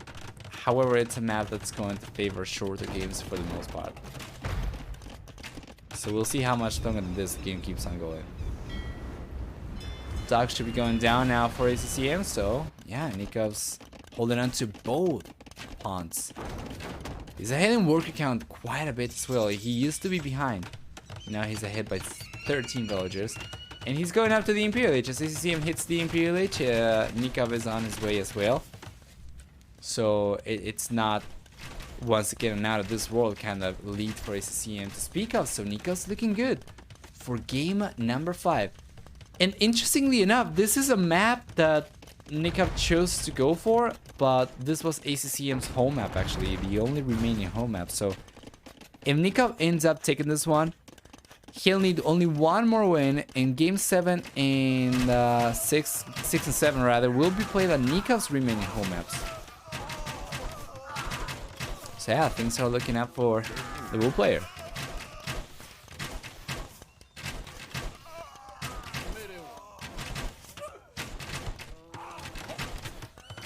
There we go. Unit control was not the best for Nicov towards the end of the engagement over here. Still ended up getting a pretty decent trade, mind you. Marauders coming up now for Nicov. Interesting. Chain bar than armor. So we're gonna see Tarkans. How many stables does he have? He's starting to go for some. Bloodlines, husbandry. He's got just 2 stables. He's going for the 3rd one. Yeah, and he'll be in the Imperial Age in about 10 seconds or so. It's been 7 resources, so you can go for elite Tarkans right away. Never mind. Play Brother Armor Conscription coming in first, which is fine.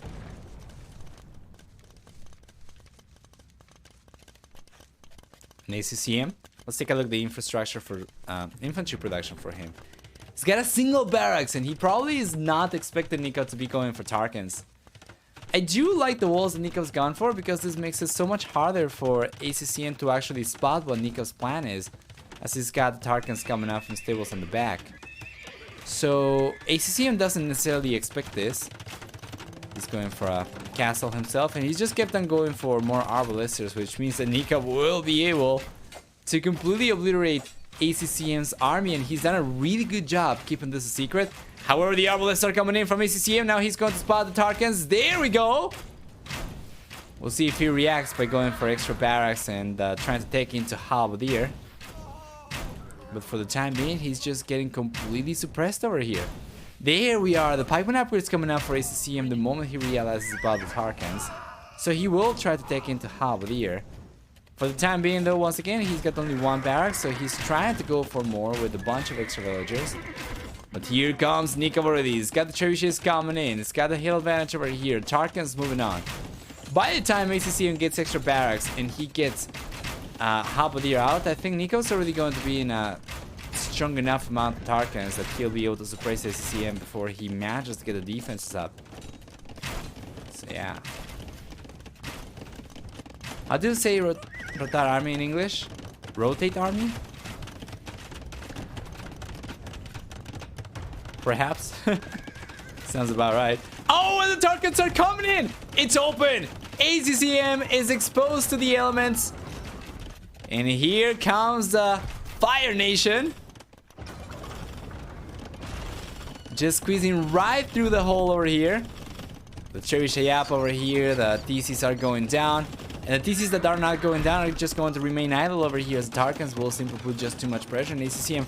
It's finally starting to make the transition into pikeman, right? But he doesn't have the means to go for Halberdier.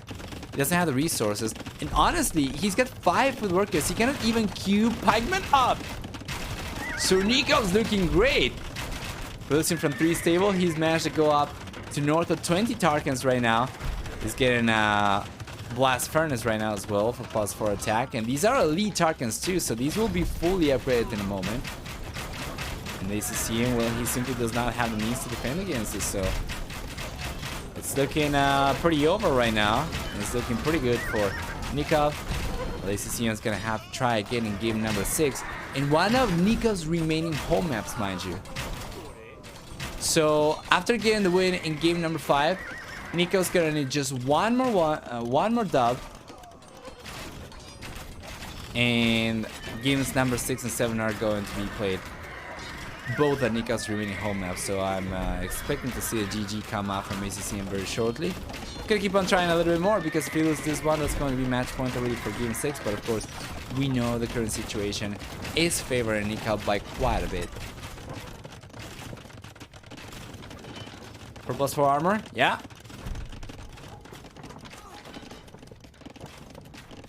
Indeed. Absolute tanks. Absolute tanks for Nicov over here. And ACCM does call it GG in the end. Well played. Let's go and take a look at the achievements. We're going to see for military a stronger KD for Nicov, surpassing 7-to-4 KD ratio. And approaching 9-to-5, actually, closer to 9-to-5. While for economy, it was much stronger for him. Thousands upon thousands of extra resources collected. For society, instead, we have a very, very nice village lead for Nicov. Throughout the game, it was looking much better for him for the most part. There's only one situation in which ACCM was ahead in worker count. But then after losing the fishing ships over there, Nicov was able to catch up. And then from that point onwards, he started pulling ahead by quite a bit. So well played. Let's go back. We have 2 maps left. Both are going to be Nicov's home maps. But did you cast in Spanish? Because there are already streamers who cast in Spanish. And the possibility for a larger audience is going to be there in English. Mainly as there is just a larger population of people who watch Age of Empires in English than in Spanish. Firetail allows him? Yeah. I don't know, what does he have? Comcast in the US? Well, whatever. Guys, welcome everyone to game number 6. Let's choose the outcome from the previous game, and let's enable predictions for game number 6 now. Once again, you have 5 minutes to make your predictions. Option 1 is going to remain Nicov. Option 2 is going to be ACCM still. So yeah, predictions open for 5 more minutes. ACCM is already transporting the scout over, trying to get some scouting information over here, and he's just playing the... Oh! He's just playing his chances over there, and he ends up losing the scout.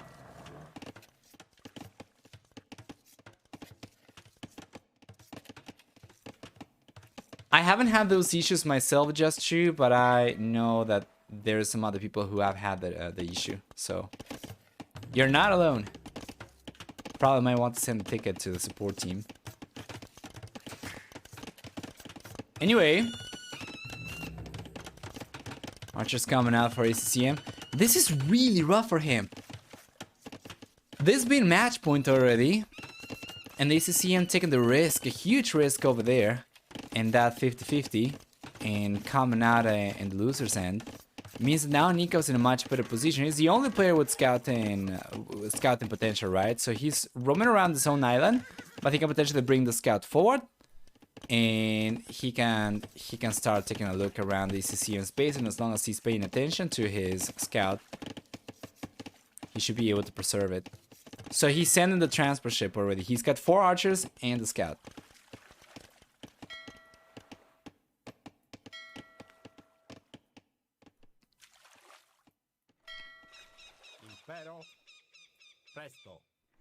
Beautiful. Doesn't really know where to look. Obviously, there's a lot of places where ACCM could be. But now he finds him, and ACCM gets the scout down.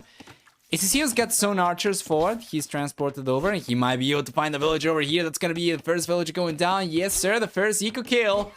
Going in favor of ACCM despite Nikov's military count being significantly higher on the other side of the map. It was simply not possible for Nicov to put any pressure, and now ACCM is getting the second villager down. Yes, sir. Nicov manages to scrap to get enough resources to click out to the castle age, though. And he's on his way. Yeah, but ACCM's already managed to do some good damage over here. He's managed to get a 4 villager lead so far. And he should be able to click out to the castle age very soon himself, although he doesn't have losing the archers forward. He's managed to get a nice lead right now. Let's see if he can hold on to it.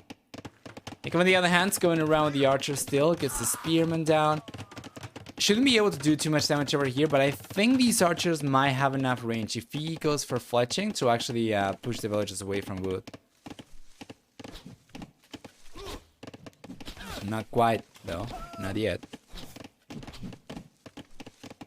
Alright.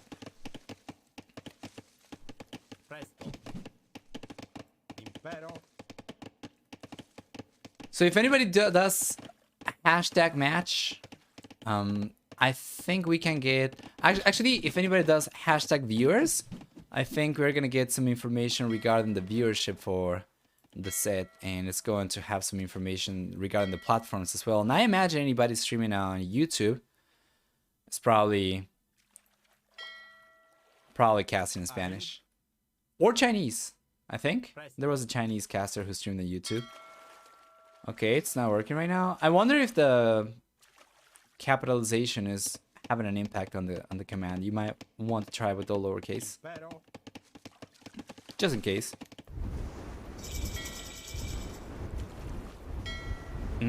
Yeah, it seems like that was it. Damn, boy, close to 13,000 people. 6,400 people watching on YouTube. Yeah, that's gotta be, I imagine, for the most part, Mario Valle, Nacho, and then the Chinese guy. It's incredible to see, though, that the viewership on YouTube right now is basically as high as the viewership on Twitch. Is C90 not streaming the qualifiers, by the way? I know that he has his like community games Friday streams, but this being Sunday, I would imagine he would be covering it, but at the very least, it's not showing up in the stats. Anyway, we're getting the upgrades here ready for Nicov. ACCM only now got into the castle age. He's going for Bolsa. And Nicov's got significantly more units, so he should be in a pretty good spot.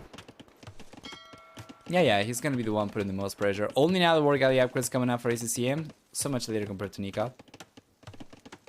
As long as the bull player plays his cards right, he should end up getting, for the most part, full water control. Keep in mind that the Italians get so many discounts. They save resources in so many ways.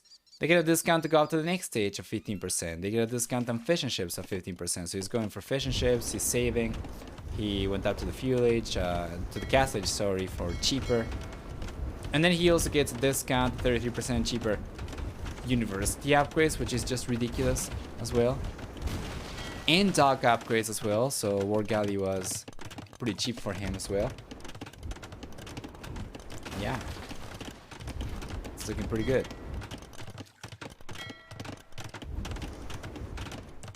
I've actually run into a lot of Chinese YouTubers in game. A lot of them have massively fake boosted team games all the time. Hey, by the way, what has been your experience with the new team game ELO, guys? All of you who've been playing team games, have you noticed it getting better? There was a one-time ELO adjustment made as the ELO system got adjusted, right? It got changed, got tweaked, and now it should be significantly better because it's going to grant ELO points individually as opposed to as a team. So if you're significantly higher ELO compared to your teammates and you win the game, you're not going to get as many points as your teammates, so it's not possible to inflate your ELO quite as much. Or at the very least, it shouldn't be possible, so that's where you come in and you let me know if it's actually made an impact or not. The team game ELO system, it's the exact same as the team game ELO system before the worked since Amazon 20 years ago. I mean, the new system for DE in any case. But that's the way that it should have been from the very beginning. I agree with you, and that's the way that most other games work with team games. It's going to vary depending on the individual skill. So yeah.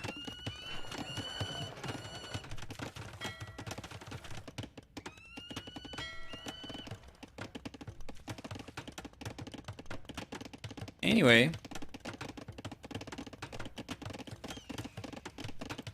Been doing more ranked team games with friends and it feels a bit dead. Elo change definitely came too late, about 3 years at this point, but still.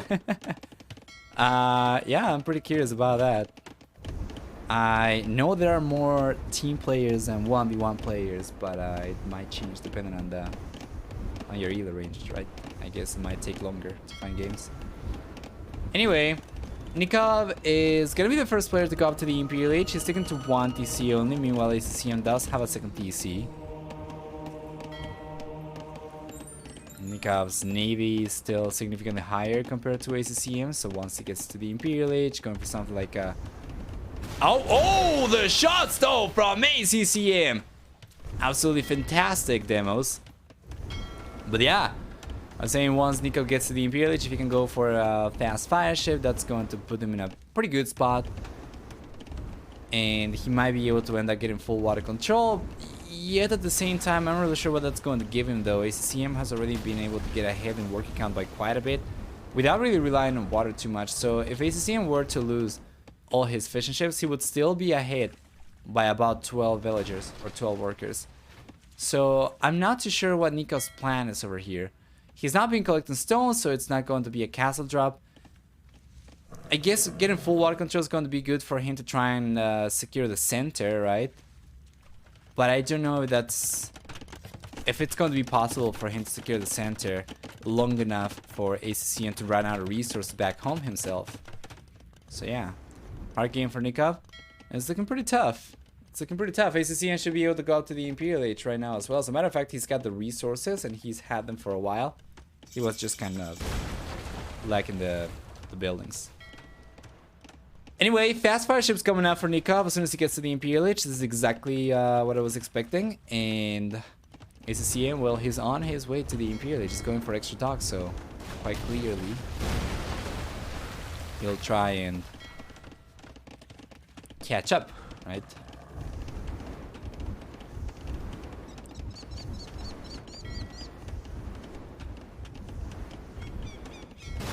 Beautiful. Yeah, the engagement over here is going in favor of ACCM. Is it though?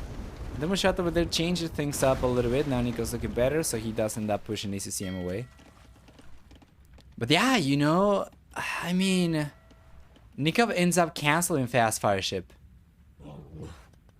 Interestingly enough, he's not going for it anymore. And ACCM, well, he'll be in the Imperial Age very soon. I'm not too sure what Nikov's strat is from this point onwards, because getting to the Imperial Age faster, getting access to fast fire ship would be really good for him to try and secure water control, but he canceled the upgrade. He's going for more units right now. And ACCM is going to be in the Imperial Age very soon, so while Nicov might be able to go for fast fire ship still, ACCM will be in a position to go for fast fire ship himself, or potentially even Galleon once he gets to the Imperial Age in just about 40 seconds. So the lead to the Imperial Age, the head start that Nicov had, and the potential head start to the stronger units is kind of vanished for the most part. He's going for fast fire ship once again, but check this out, ACCM is only 20 seconds away from the Imperial Age, so he can go for Galleon, he can go for fast fire ships himself, he's going to go for fast fire ships most likely. And yeah, this is Byzantine, so that means ACCM's fire line units, fast fire ships in this case, will be attacking 25% faster. So Nikov's kinda with the back against the wall, so to say. Isn't this where we say random unrelated stats? Italian set of savings and field castle and is the same total resource Byzantines aim saving. Interesting. Nice. That's one of the things Italians save resources on. But then of course there is everything else with the cheaper dock upgrades, university upgrades, whatnot. But yeah, of course this is kind of rough for Nicov right now.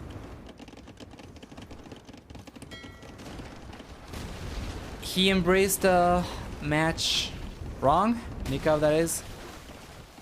You can say he embraced the matchup wrong, or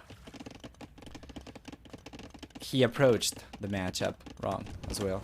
I think both will work. I miss Spike Micro for guys. We saw some of that for the RMS Cup, if I remember.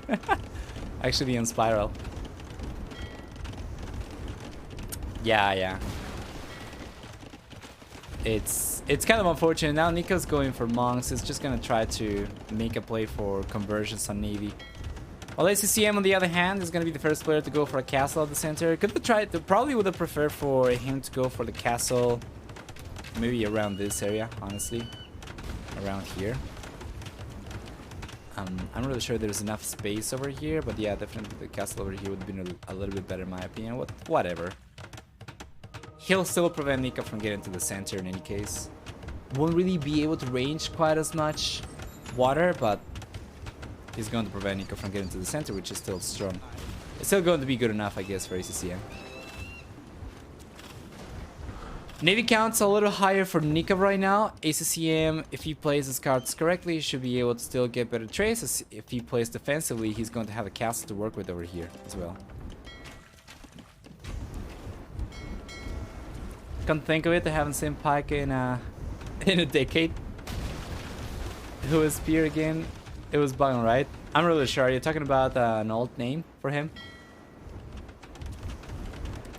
I feel like Shipwright might be the only way that Nico turns this around. Man, I don't know. I don't know about that. I am liking ACCM's position from this point onwards so much better.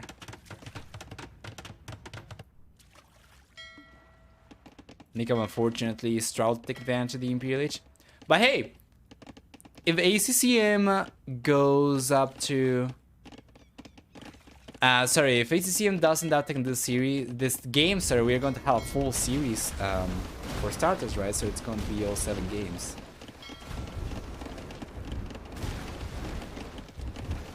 Nah, just a little. That'll be just a little bit over 3 hours. So if all the sets are this long, guys, brace yourselves because we might be in for a 12-hour stream. That'll be something. Oh, so you're talking about an old one. I have seen Pike quite a bit. I do not know who Spear was. They could not get in fast fire was ludicrous. Yeah, it was posturous from him. Now ACCM is going for a defensive castle as he realizes Nicov's castle drop over here on his side of the map will allow Nicov to put pressure, so ACCM with his own castle over here should be able to go for his trebs. He's going for a siege workshop as well, so he can start pumping bombard cannons. He's going for chemistry. It's gonna take some time, of course. So we're just gonna see trebs come out from both players. For starters, I think.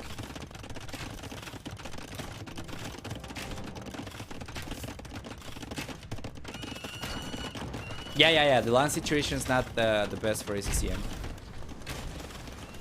How many resources does Nicov have left, by the way? So it's got this, plus this. Okay, about... No. This. And this. So it's got about 8k5 gold left. ACCM, of course, got a lot more because of the center.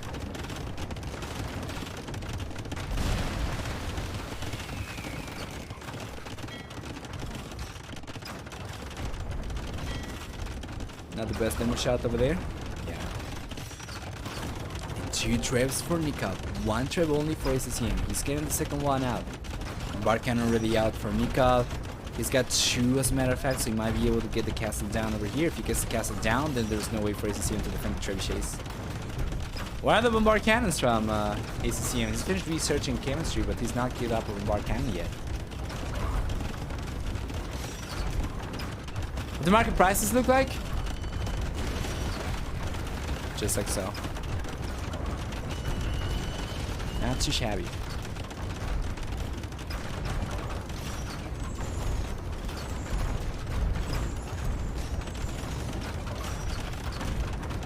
Yeah, the condottieri, they are affected by Pavise, same as the Genoese Crossos.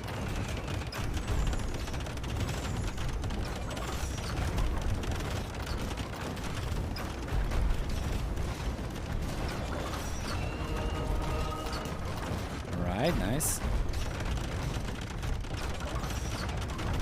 fire might be enough to ward them off. Well, kind of.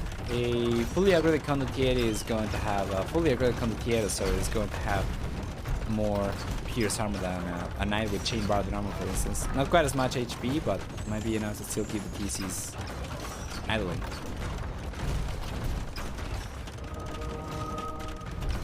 Yeah. Oh, counterfrag from ACCM, coming in a little bit too late and getting instantly converted though over to Nicov's side. This is kind of rough.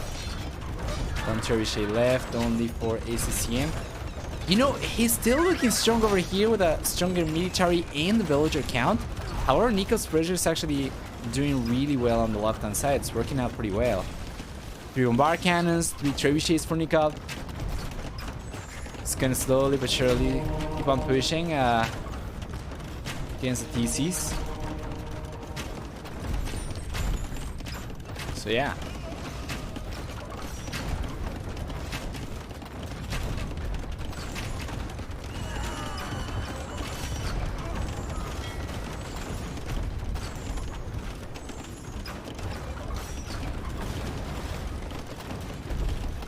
Pretty good.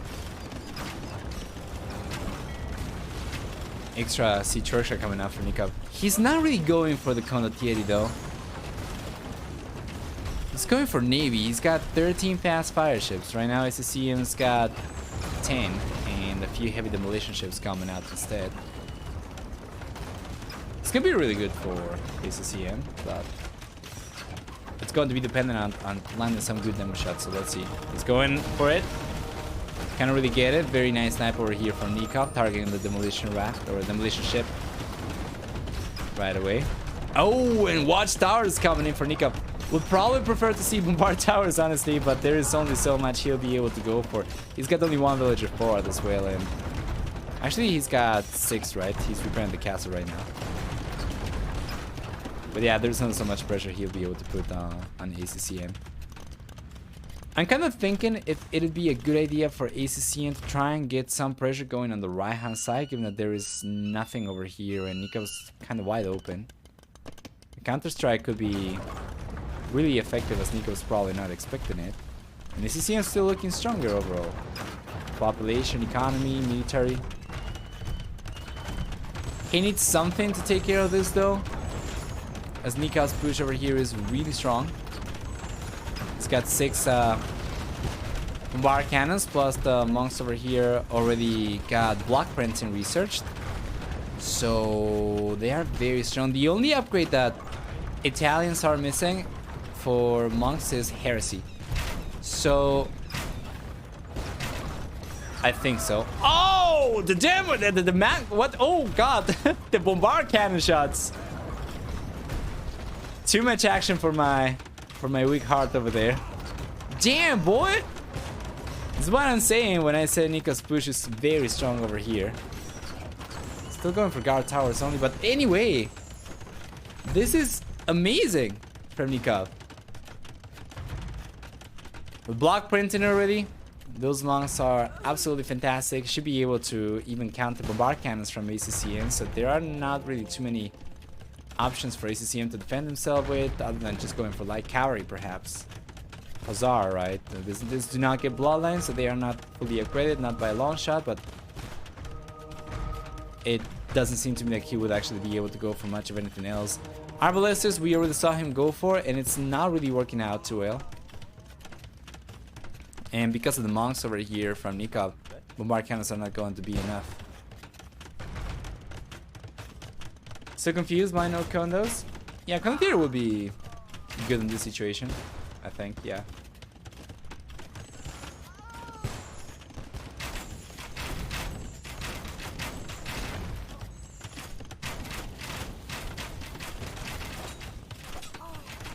There we go. And they're getting pushed away from here. Saves 3 villagers still though, so should be able to finish building this at some point. Good shots. Guard towers doing a lot of damage over here. ACCM's finished researching redemption. And Byzantines will get all the upgrades for the monks, so they do get everything, even heresy.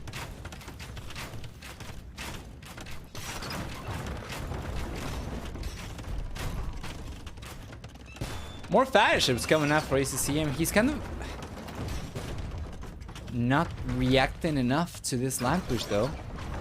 So it's kind of a weird situation where Nicov could be going for Condottieri and he should be able to seal the deal over here if he adds a few extra units. While ACCM has been for the most part ignoring land, just getting completely pushed away. And only now will actually start putting some counter pressure against Nicov, as Nicov already realized about the castle coming up over here. ACCM might not be able to do too much. We'll see. Galleon's coming up now for ACCM as well. And you know what? He does have 3 castles. Maybe with a transport ship over here, might be able to go and make a play for Condottieri. Sorry, not Condottieri, Cataphracts. But then there is also the possibility for Nicov to go for Genoese crossbows. So yeah, Nicov's done a really good job keeping up over here, catching up even. Worker counts the same. Nicov does have a lot of idle villagers, but he does have the same worker count right now. If he can get everybody back to work, that'd be really good. Where are the other villagers? Yeah, about here. Still have a decent amount of gold available to Nicov, but it's quickly running out. So if ACCM can hold on, might actually be able to outlast Nicov. I don't think ACCM got pushed away from too much gold, right? Yeah, just 300. So even if Nicov went forward and tried to steal some of the gold from ACCM, he would have a very small amount of gold left still. Does ACCM have enough stone though? He should. He should. He's got control of the center, so he can just go for as much stone as he needs. He does have a second castle forward, which I love. There is a 5th castle coming up now at the center.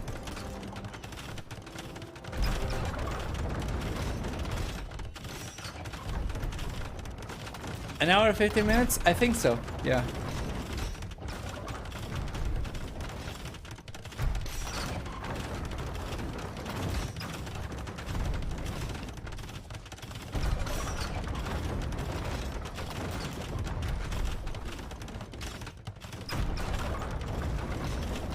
Nice defense from Nicov. Still waiting for the cataphracts though. Especially if Nicov ends up losing the castle over here, there is no possibility for him to go for Genoese crosses anymore, so cataphracts over here would actually dominate. I don't think there's anything Nicov will be able to go for against cataphracts, will he? I mean, maybe Arbalesters, I guess. But I don't think he's decked into it, so that'll be a pretty expensive transition for him. And once again, he doesn't really have too much gold left. There's 300 gold over here that's left from ACCM, and then there was like 3,000 gold left for Nicov. I think it's running out. Yeah, 2,400. So ACCM seems like he might actually be back here. Finally, has been able to stabilize back home, and now he's putting pressure forward. Does not losing one of the castles. Actually, does not losing 2 of the castles. One of the center as well. To the bombard cannons from Nicov.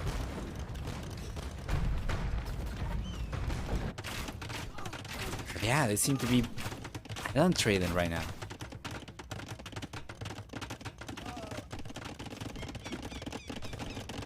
Yes, Genoese get bonus damage against all cavalry type units. And there we go! Finally, we see the cataphracts coming out, and there's Theocracy coming in. He just finished researching Illumination as well. We'd probably like to see Heresy maybe.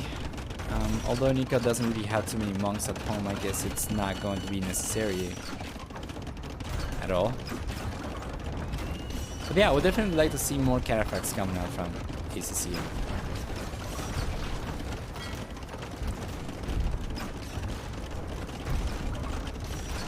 Go on to chop all trees in your island, go to opponent island.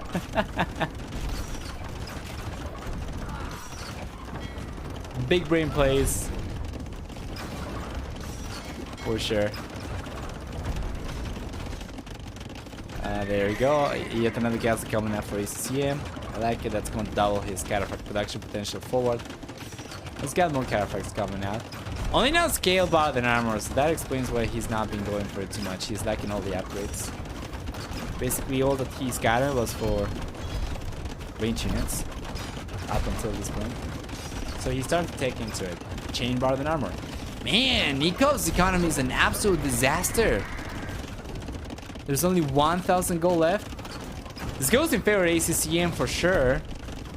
And it was looking so much better for him since much earlier into the game, but then there was a possibility for Nicov to come back. Nicov's pressure was very strong, but then he kind of ran out of steam. Now ACCM is finally picking up some steam up himself again. And he should be able to clean this up, basically. So, ACCM looking so much stronger in game number 6.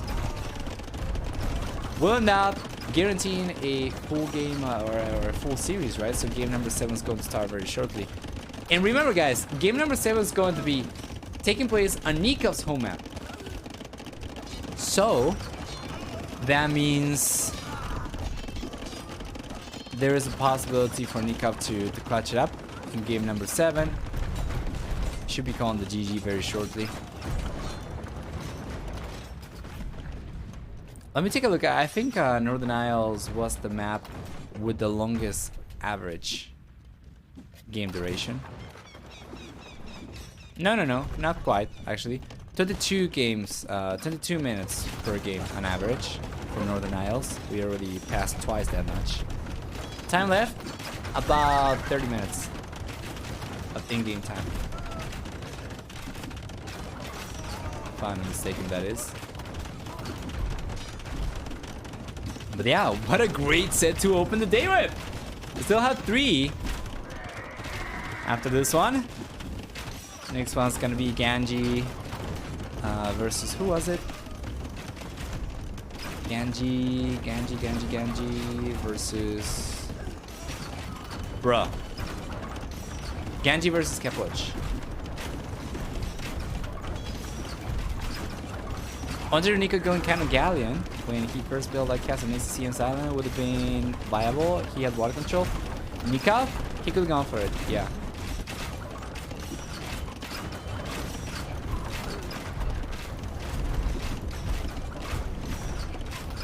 Beautiful. He had, I think he did go for a few. Yeah, I think I saw a few. But I don't think, I think I saw them like over here, but I didn't see them for very long, so... Fire sniped them all, that makes sense. Third castle for ACCM. And Nicov, you know, there's only a 200 score lead for ACCM, so Nicov might not realize just how far behind he is, but this momentum from ACCM is incredible. Nicov does call the GG though in the end, and ACCM gets game number 6. That means we have a full set guaranteed with game number 7 coming up very, very shortly. ACCM does end up taking this one. So let's play the predictions off and let's go and take a look at the achievements before jumping into the final game of the series. Very close to 11 to 10 KD ratio in favor of Nicov. For economy, we see a stronger economy for ACCM. However, with over 10,000 extra resources collected throughout the game, while for society, we see a pretty back and forth situation over here, although ACCM did have a stronger economy for the most part of the game. Only a few times was Nicov able to get ahead in work account, however it was short-lived as well. So well played! Game number 7 then will invariably take place on Shoals. And there we go. Welcome then to game number 7, the final one in the series. We are catching up. Just going full throttle. And we are completely caught up. We're gonna have Vikings for Nicov. This is what we were expecting to see. And then we have Gujaras for ACCM. So Gujaras are a civilization that are going to begin with 2 additional berry bushes. Right? Or am I completely off over here? Let me... I don't see them. Let me check real quick. Yeah, they do start with 2 extra berry bushes. I'm not really sure why. It's not here? Does it not work for Empire Wars? Or did he already take it? It's only 3 minutes into the game. Not in Empire Wars. Interesting. I wasn't aware of that. Thank you. Well, beyond that, they still have 50% additional bonus damage from mounted units. They have the ability to garrison herdables inside mills, fishing ships inside docks. So let's see if he's going to take advantage of it. Well, doesn't really seem to be taking advantage of it too much. That's unfortunate from ACCM. And then on top of that, for the team bonus, I believe that Elephant and Camel type units, they get trained 25% faster, right? I think that's about it for Gujaras. That's 2 fishing ships already that he's lost. And he's not garrison over here at all. Incas also don't start with the extra llama. Oh, interesting.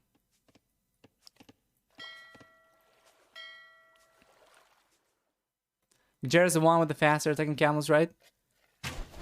Are you talking? I think so. Yes. Let me just check real quick.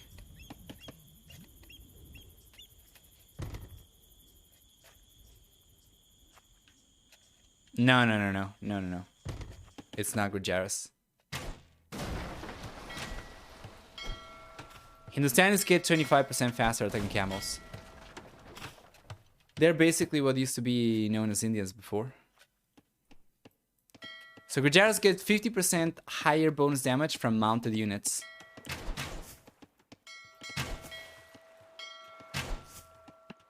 Then there is a civilization with faster training elephant archer units and skirmishers. I think that's Bengalis, if I'm not wrong.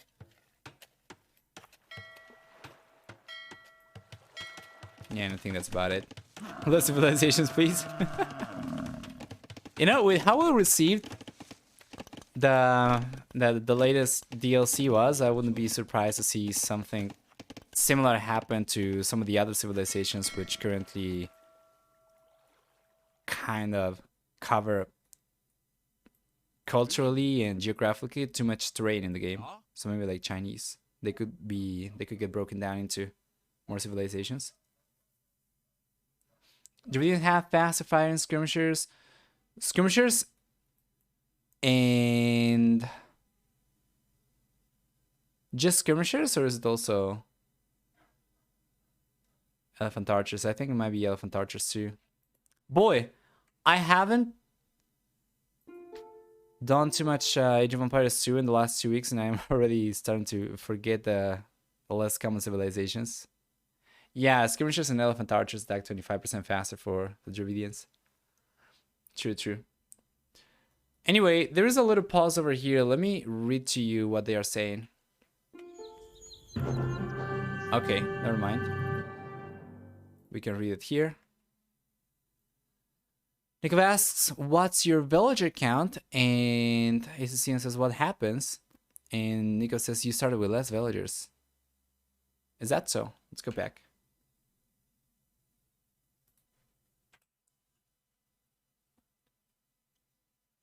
All right. True, you started with 2 less villagers. Huh. So they need to restart. Okay.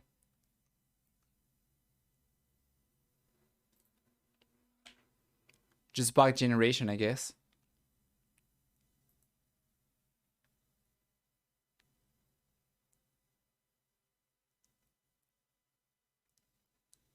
Seven-minute admin re.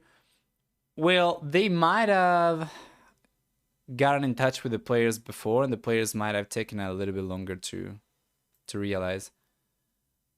Because from what I can see in the server, they are not in a voice channel, so yeah. Which is kind of awkward. Usually in these S tier 1 versus 1 tournaments, the players are required to be in a voice channel so that you don't have to wait for them to realize you're talking to them.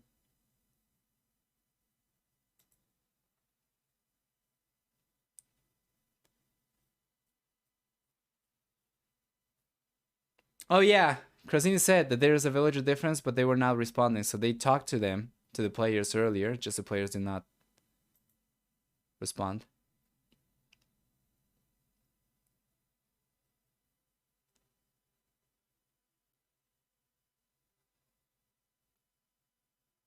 Anyway.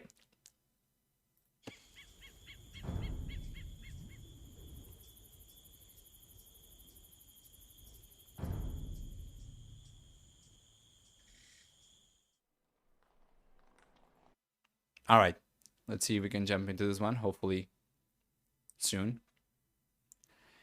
And hopefully the next sets are not going to take anywhere near as much. We are 3 hours and 27 minutes into the stream, and we are only now going to begin game number 7. So if all series went this long, that'd be 14 hours.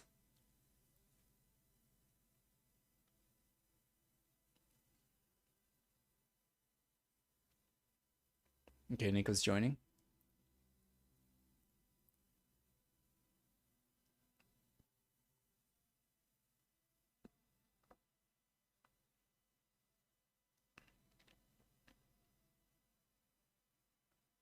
Anyway, Pokeball, Northern Isles.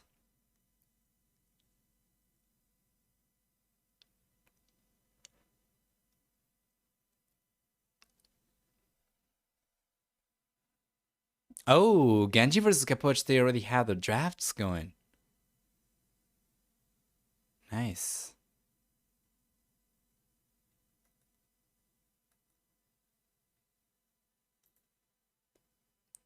These are the maps already for the second set. Enclosed, Morass, the Bull for the chosen one. For Mr. Ganji and Capuch's got Kawasan, Frigid Lake, Atacama as his home maps.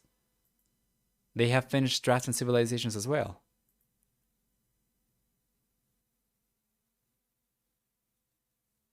Nice.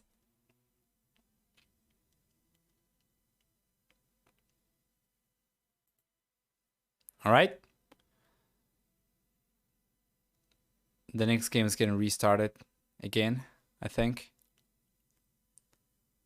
Holy balls, though. Close to 16,000 viewers for the qualifier G.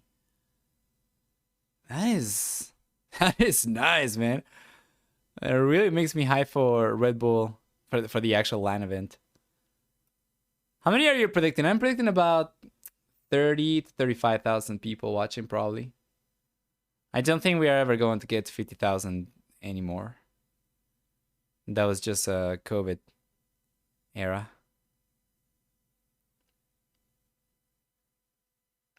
Anyway, there's another lobby.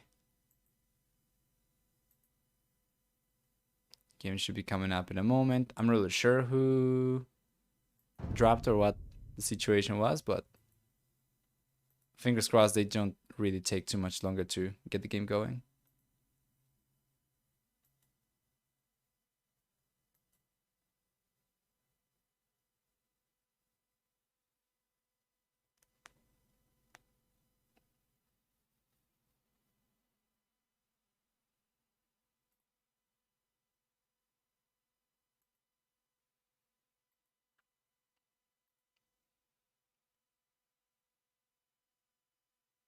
I saw who won. Well, that'd be interesting. But anyway.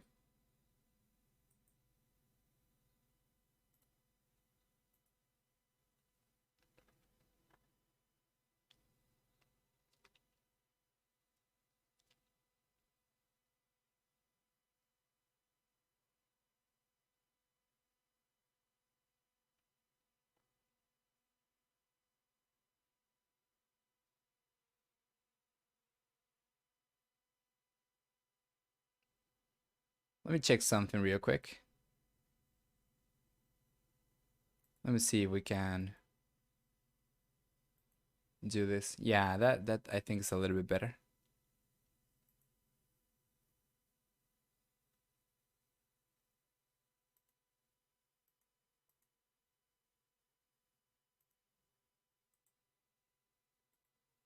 Let's move this down a little bit.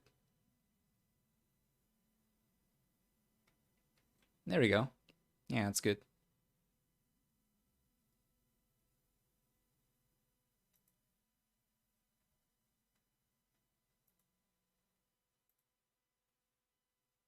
All right, next game starting once again.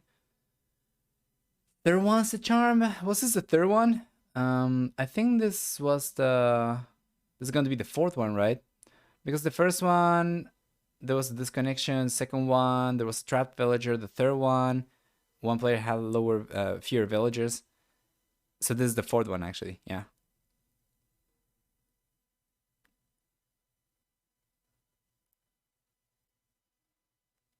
There's about 50 seconds left, expectedly.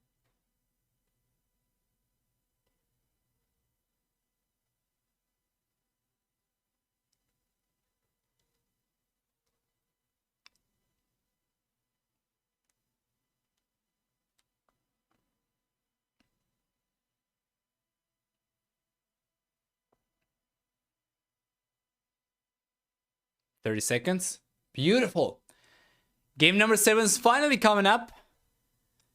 And again, Nicov civilization over here was the top picked civilization for this map. ACCM's not so much.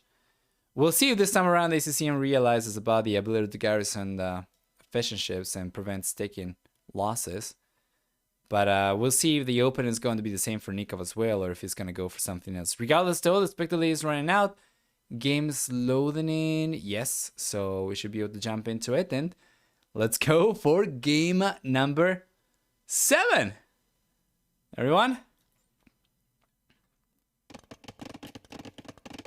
Welcome, welcome. Nicov in the blue color once again. We're going to see galleys coming out for both players at the same time. And they're going to start this time around with the right amount of villagers, the right amount of fishing ships. So everything's looking fine. We're in Red Bull Wololo 6, so it'll be somewhat fitting if it took 6 attempts to get the game working. I'm just hoping that the next series are not going to be quite as long. I'm not against full series, of course, but when the games take this long... If this series was over 3 hours and a half into it, and then we were to have 4 series of the same duration, that would be a 14-hour stream, basically. So... yeah, I honestly have no idea what to expect here. It's going to be a marathon. We are only now starting the game 7, so... imagine it's 4 hours for the first set. Then they're gonna be wishing they actually started at 10 GMT. I'm never letting that go. I'm never dropping that. Still salty about waking up 2 hours earlier for nothing. Anyway... the galleys are coming out now for ACCM. They're coming out for Nicov. Nicov's got the second galley coming out, and he's got 2 more queued up. Meanwhile, ACCM's got 2 galleys out, and he's got just 1 queued up. So Nicov's gonna get a hidden galley count. At the very least, he should be able to on paper. And there we are. I predict short 12-minute game. Total domination. Let's see. Yeah, this time around it's Nicov, the one who is on the back foot under a lot of pressure. Might be able to get the first galley down over there. That is so close. Let's bring the third galley over here. We're going to see the third galley coming out for ACCM as well. And Nicov's got 2 more queued up. 4th galley is already out. So if he's bringing all the units forward and he's able to take an engagement head on against ACCM, he should be coming out on top. And ACCM still not garrisoning the fishing ships inside the docks. Is he going for it? Now he realizes, let's go!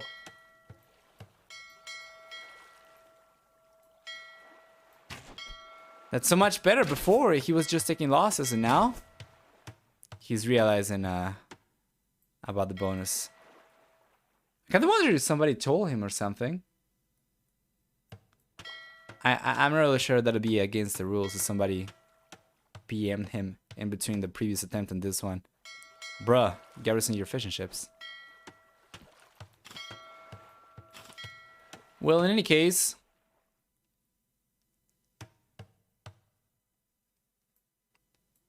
Nicov's looking stronger for Navy count. Was trying to put some pressure with the scout as well, but cannot really do too much. And you know what? He's got 6 galleys, so he can one-shot the fishing ships already. Well done. He gets 3 down. 1 left over here for ACCMs. That's gonna be the first eco kills.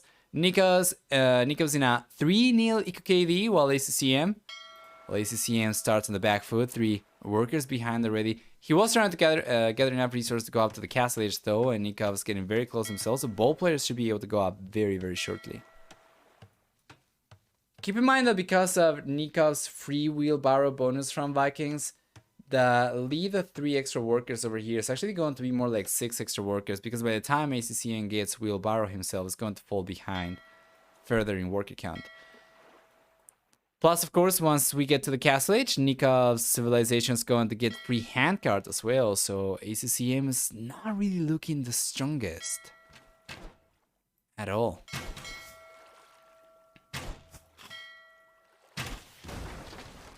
Nice picks over here though. 2 French ships going down. Nico's gonna be left in 2. He does have more galleys though, so ACCM made up over the standard over there. More galleys going down from ACCM to Nico's galleys. And this is not a particularly close trade whatsoever. 2 of the galleys over here from ACCM are barely still alive actually, and that's 1 going down, so Nico should be able to clean that up, and he does end up taking all the units down, or most of the units down. We're gonna have only 2 galleys with very little HP from ACCM, less than 50%. And the third one coming out. Well, Nico's in a just chilling. He's in a world of his own, going for extra fishing ships. That's going to show Nico's confidence in his water presence. And then up in the north, the camel from ACCM runs into the spearman from Nico. Nico cannot do too much, but he's going down south with a few extra villagers, so he can drop a... I don't think he'll drop a TC, he doesn't have the stone, he had to sell it. So instead he's just going to go for a... I mean, I guess he can go for a TC, he's just gonna need to buy the stone, right? And he's got the villagers over here at hand already. So let's see, is Nico buying the stone? That'd be really good actually. Yes, so 1 TC is coming up. So he buys a stone, and the ACCM on the other hand is gonna be in the castle age in only about 15 seconds or so. He does have the spearman out, and he's putting pressure against ACCM, but the ACCM is just bringing the camels back. Or he's just roaming around with the camels rather.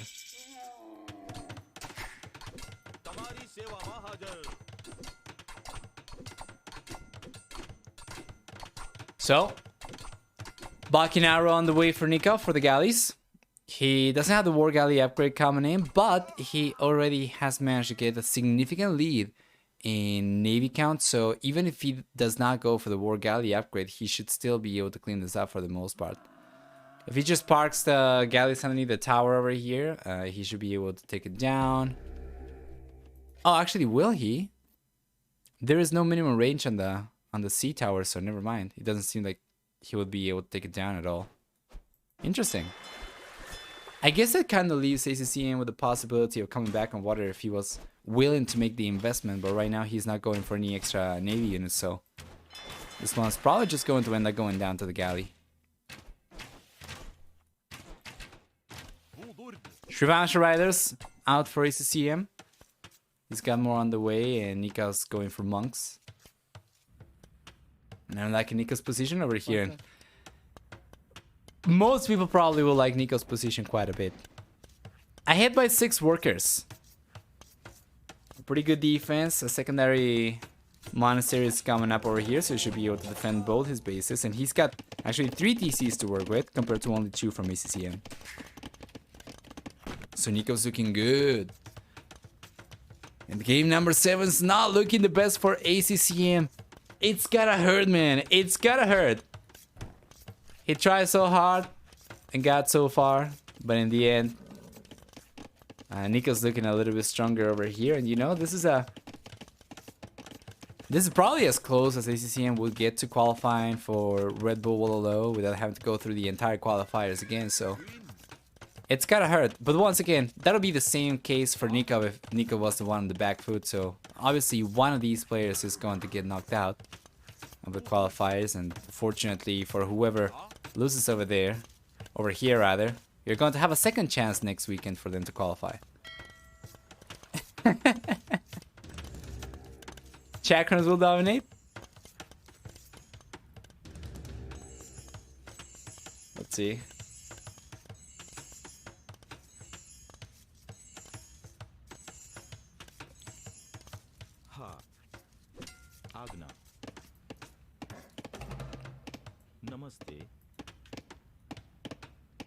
Win. Beautiful push. I like the pressure over here from ACCM. He has a 30C coming up in the north, but let's see. Conversion's not really going to connect. Good reaction from Nico though. Doesn't have garrison in the bonk, so it doesn't take any losses. And still has a spearman over here, about to turn into pikeman, so Nico's defense over here is going to be fine. Against the Srivansha, pikeman will suffice obviously, and then the monks, if he can keep this one alive, is also going to keep zoning the Srivansha riders away. Plus the defensive manual means that it's very hard for ACCM to keep on putting pressure over here without risking losing his own siege. So we'll see. Here comes ACCM. He's trying to flank the Magnil, and that's a good ground attack as we see the conversion coming up over here. Nico's gonna try to convert it, but he cannot get the conversion. Still, he does end up taking most of the Srivansha riders down. And there's a second Magnil coming out over here. So the Magnil goes down to the Srivansha riders, but I don't think that was necessarily worth it. Nico does end up taking the Magnil over here, so it's going to be a 1-for-1 trade.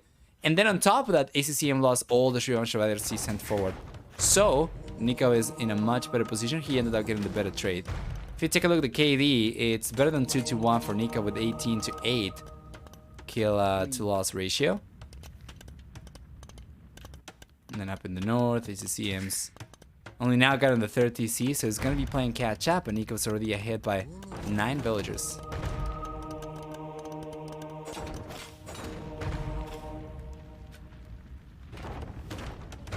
Hammer elephants coming out, and the defensive castle on the way for Nico. ACCM's been collecting a lot of stone. He could potentially go for a castle himself as well. He just doesn't really have the villagers down south to go for it. So he could go for one up in the north. If he realizes about Nikov's TC coming up over here, going for a castle up in the north would secure this area for ACCM. Kind of similar to what Nikov's going for over here in the south.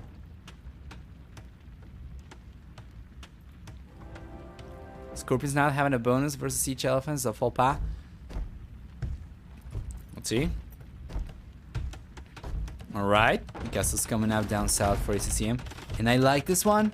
It's not really going to secure the north like I was talking about earlier, but it's going to at the very least make it harder for Nico to still keep on contesting the south. So this could be really good. Imagine a conversions count as range attack first. Oh yeah.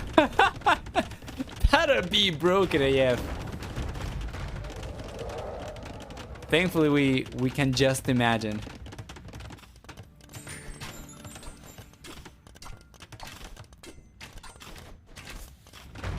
Yeah, the siege workshop is not holding on too well. So I love the castle that ACCM has decided to go for over here. It's beautiful. It's in a very good spot, so now he ends up denying a lot of these resources from Nicov. And up in the north, there's another castle coming up now for ACCM.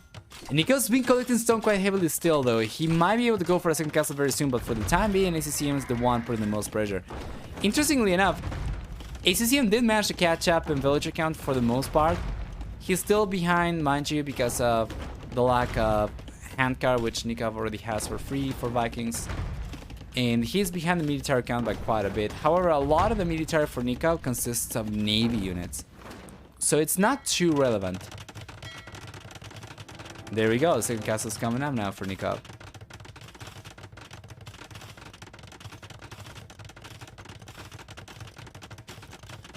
Bull player will be able to go out to the Imperial Age so much faster. This is just something that Vikings do.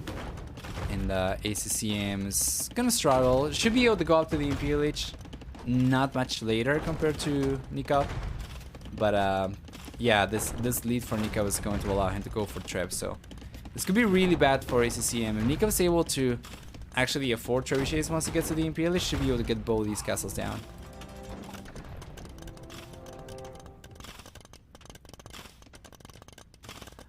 How much gold does Nicov have? Well, that's going to be a big problem for him. Because without access to the extra golds at the center, you only have your starting golds, which is not too much. So there are 2 tiles over here for Nicov. It's got 680 gold, and that's about to run out. Meanwhile, ACCM's not really been collecting from here at all, because he's got access to the gold up in the north, he's got access to the gold down the south. So there is a very, very limited amount of resource Nico's got to work with. And he's got to utilize it to go for trebuchets and clean up the castle so that he can keep on contesting the neutral golds. If he's unable to get the castles down, then ACCM should be able to significantly outlast Nicov. So, 1 more minute for Nicov to be there. ACCM's not saving the resource to go up. Instead, he's going for more armor elephants. And he'll try to go after the castle right away. ACCM knows exactly what Nicov's up to, by the way. So he's been going for it. We have some track throwers from ACCM, which is really good.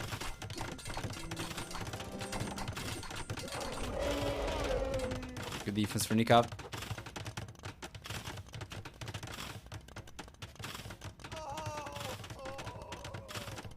Yeah, there are a few things that are going to be pretty annoying for Nicov from ACCM.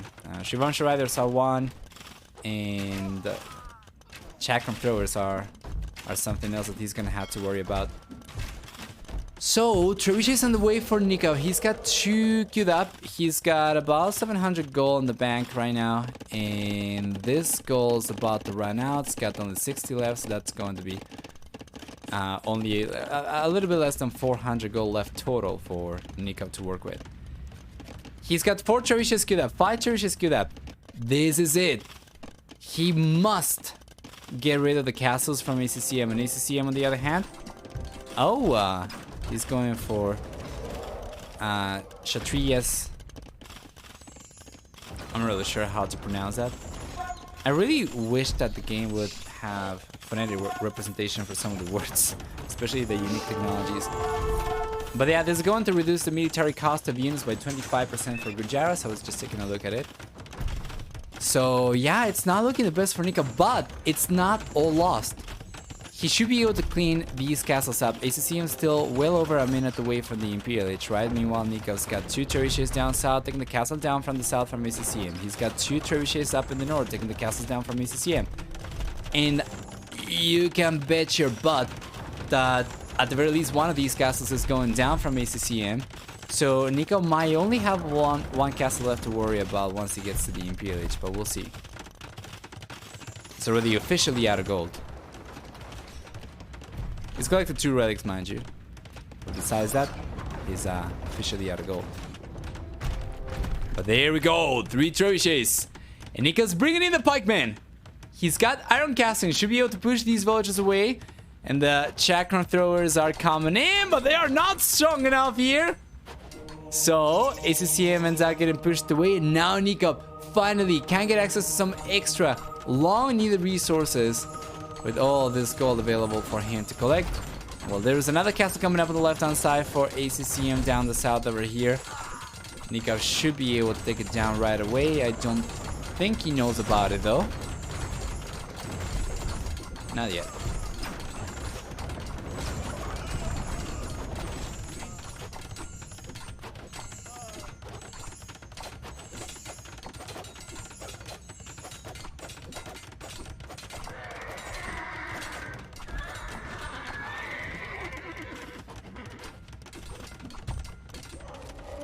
There we go.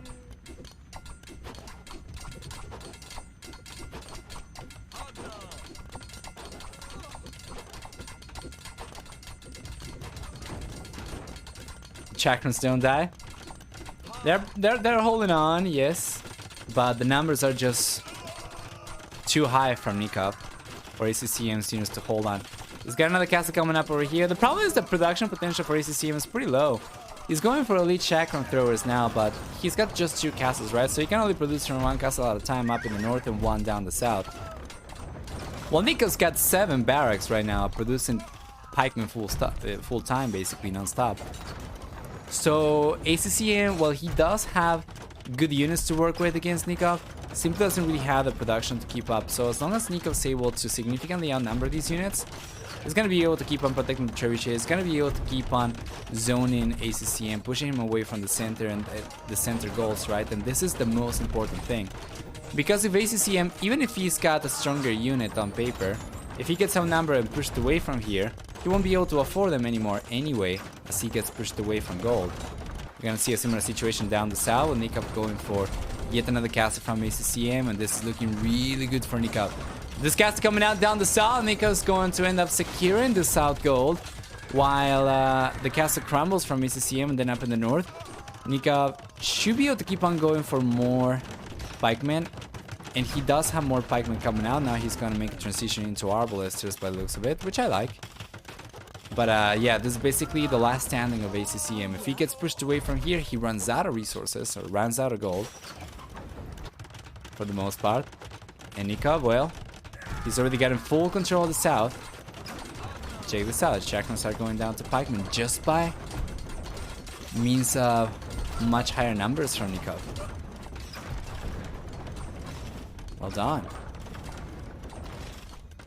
Oh, Berserk's coming out. Alright.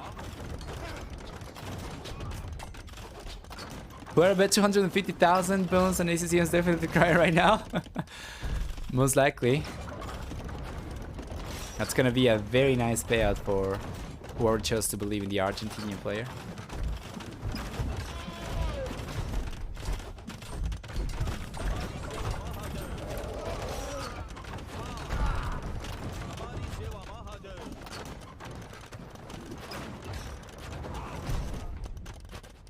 Beautiful.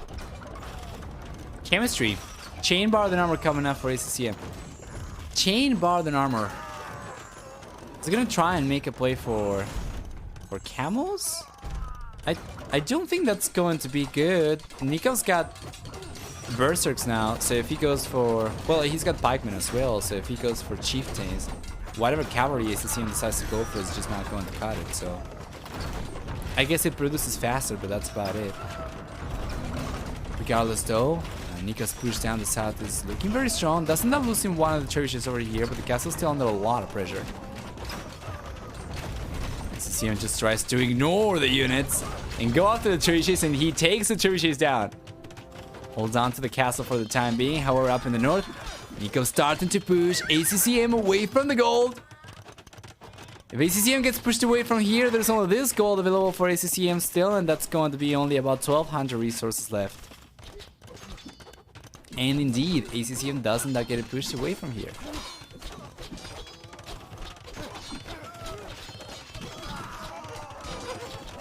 Shivan Raiders for Sniper the Trace, maybe raiding. The Chakram Raiders the Chakram Throwers are doing a really good job sniping the traps.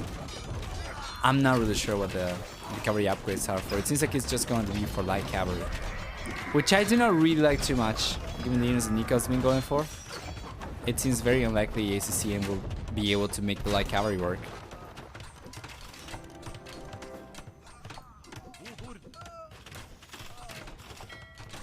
That was you? Oh man, I'm so sorry.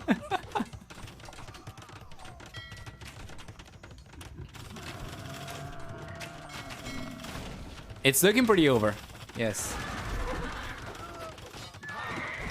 Numbers are similar. Yeah, but production potential is so much higher for Nicov. ACCM's been able to keep up with the economy for the most part, though. Now he actually has better upgrades compared to Nikov's. Got crop rotation on top of handcart and bosa. Yeah, skirmishers for Nicov. I don't really like that.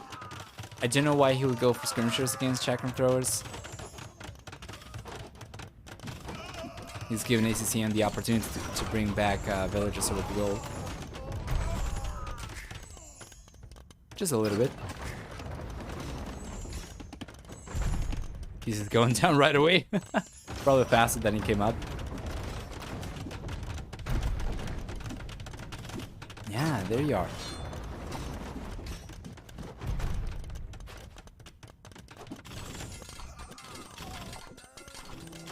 Gonna look down south. ACCM is losing more Chakram Throwers under the castles. This time around down the south against Nicov. We're gonna see up in the north, Nikov's still looking strong, mind you. But he's kind of struggling to keep ACCM at bay. ACCM's going for gold once again. 600 left over here, though. TC temporary construction. Absolutely.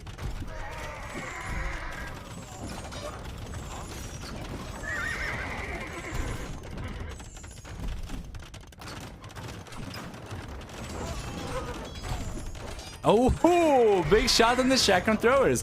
Unfortunately, without Warwolf, those throwers are not really going to do much other than just taking one unit at a time. But yeah, Nico's struggling to keep the push going up in the north. If he's able to push ACCM away from here, he wins the game. He already has full control down the south, so he's just got to focus up in the north. He's got some Lombos. Oh, Cannon Galleon coming out from Nicov. Standard Cannon Galleon. Non-elite, but still enough to get a castle down over here, which means no, or at the very least, halving Chakram thrower production from ACCM.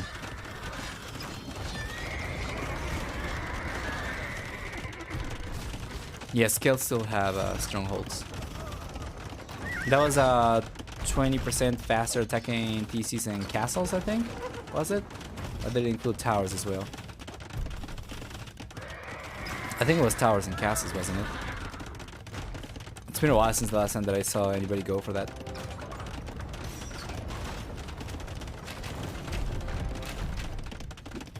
Nice counter push from ACCM.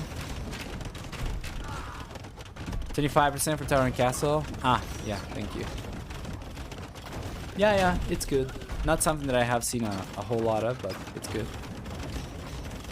Pretty nice defensive upgrade. Kind of reminds me of Tiwi a little bit.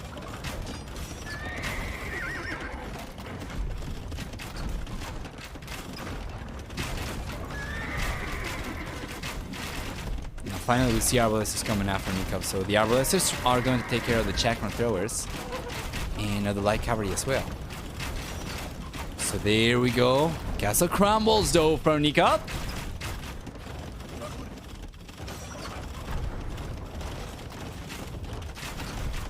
As soon as the blue player plays his cards right, should be able to keep on pushing the Chakram throwers away.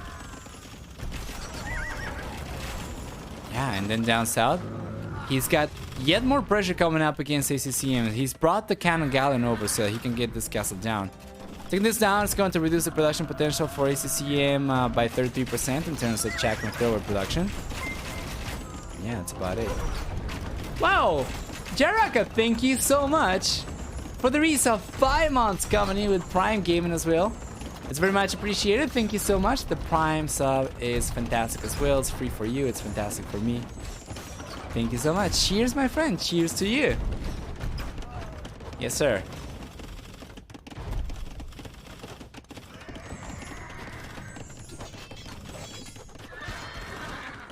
Yeah, Nico just needs a little bit better unit control, and then he should be in a much better spot. Most likely end up losing this castle, though. Yo! And Kanto, thank you so much for the Prime sub. Coming in hot as well. Once again, it's very much appreciated. Let me know if I'm saying it correctly. Is it one Kanto? Is it Kent? Or is it a Kanto? Regardless, do let me know. Forgago Jaro's happy to see too. Well, now because they don't have enough options. This is a really good push from ACCM. It's fantastic. Just Kanto? Okay. Okay, thank you.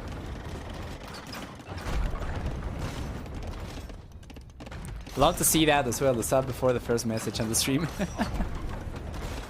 Let's see if Nico can clutch it up.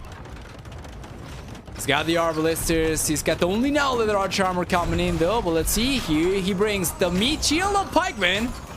Should be able to take care of the Chakram throwers as well. He's going to take these down one at a time. Doing a really good job reducing the numbers quite a bit. He's got onagers right now as well. Yeah, he's taking care of the light cavalry, but one of the onagers is going down.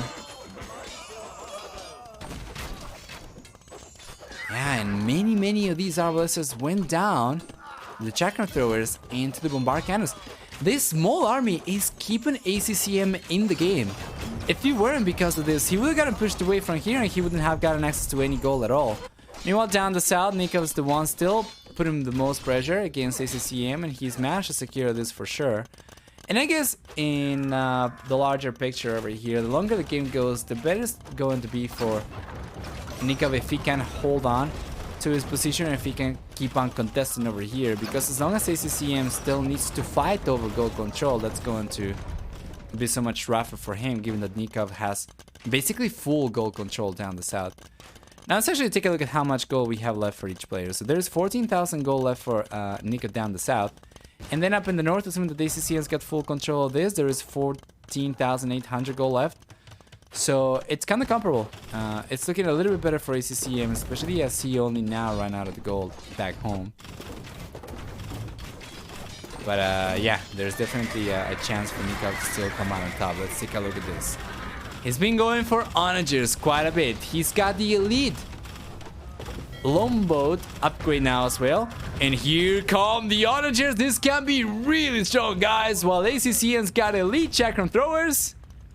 That's going to be only 6 range. Meanwhile, the onagers over here from Nicov are significantly higher range. He's gone for siege engineers as well. So he's got 9 range on these guys. As long as he's able to hold on against the bombard cannons, he should find himself in a good spot. So, unit control is going to be absolutely instrumental for Nicov. If he's able to clutch it up over here against the bombard cannons, should be able to take care of the chakram throwers as well. Now, that's not the best unit control from ACCM. He's getting himself within range of the longboat. So, here comes ACCM. Losing the bombard cannons. Does end up taking a few onagers over here, but here comes Nicov with a lot of siege, a lot of arbalets over here as well. Let's see if ACCM will be able to get more units. He does end up getting 2 additional onagers, but he loses the bombard cannons. We still have 5 onagers left over here for Nicov, so he's coming in. Taking the light cavalry down with the arbalesters.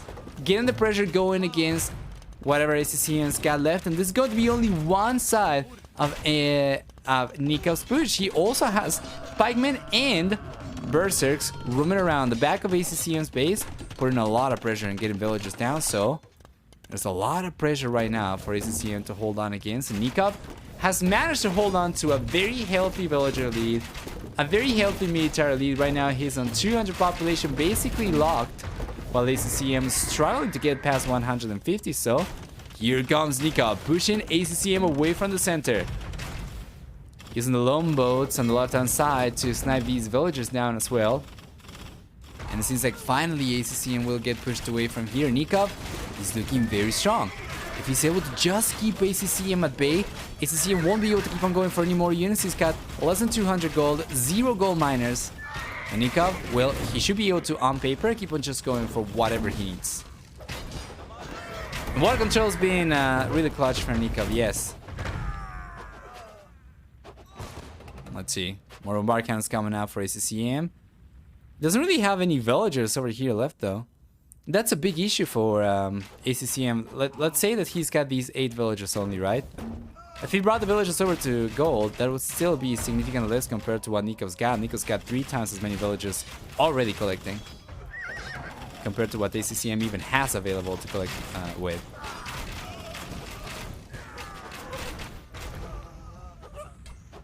So there we go.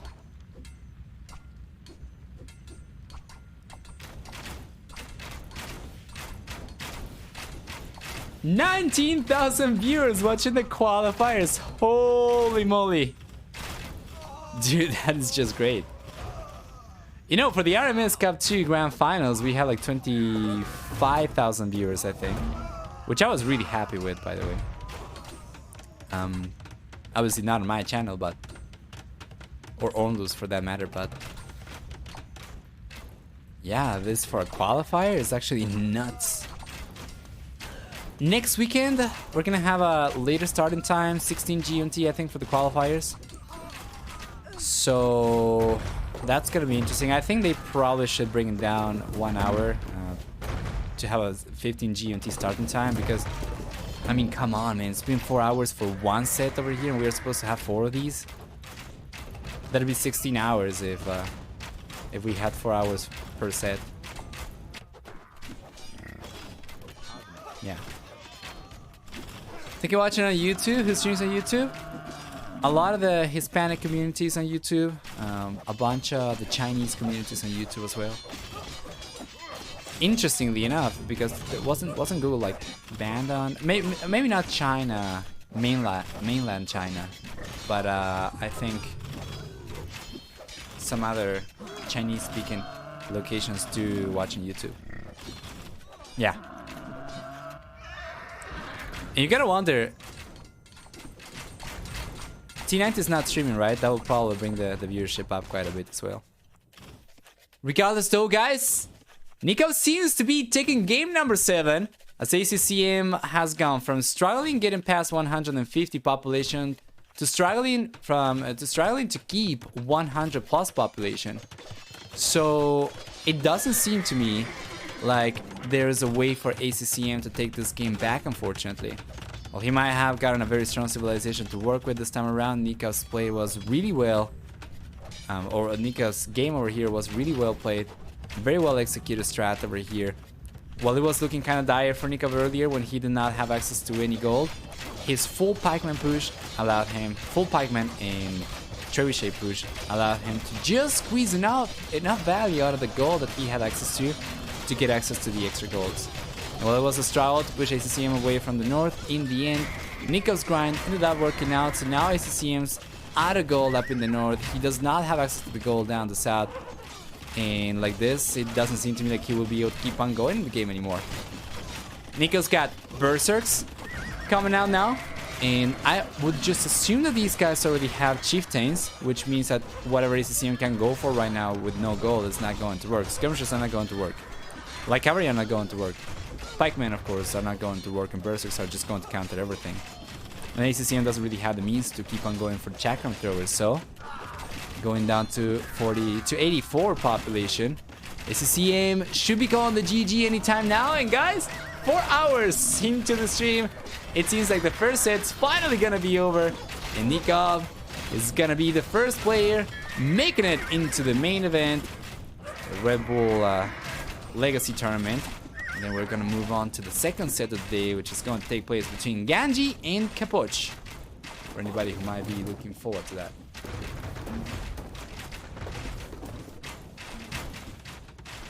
There are a lot of Chinese YouTube streams. Yeah. I would watch on YouTube. The Twitch and Facebook TV apps like Twitch TV app. I do know that they have a TV app.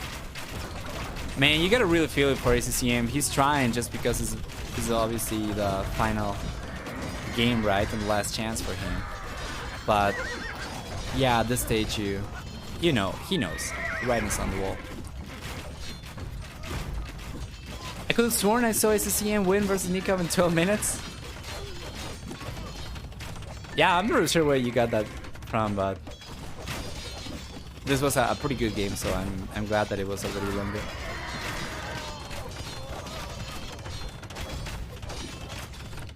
Pamperotti, Nacho has 2k4.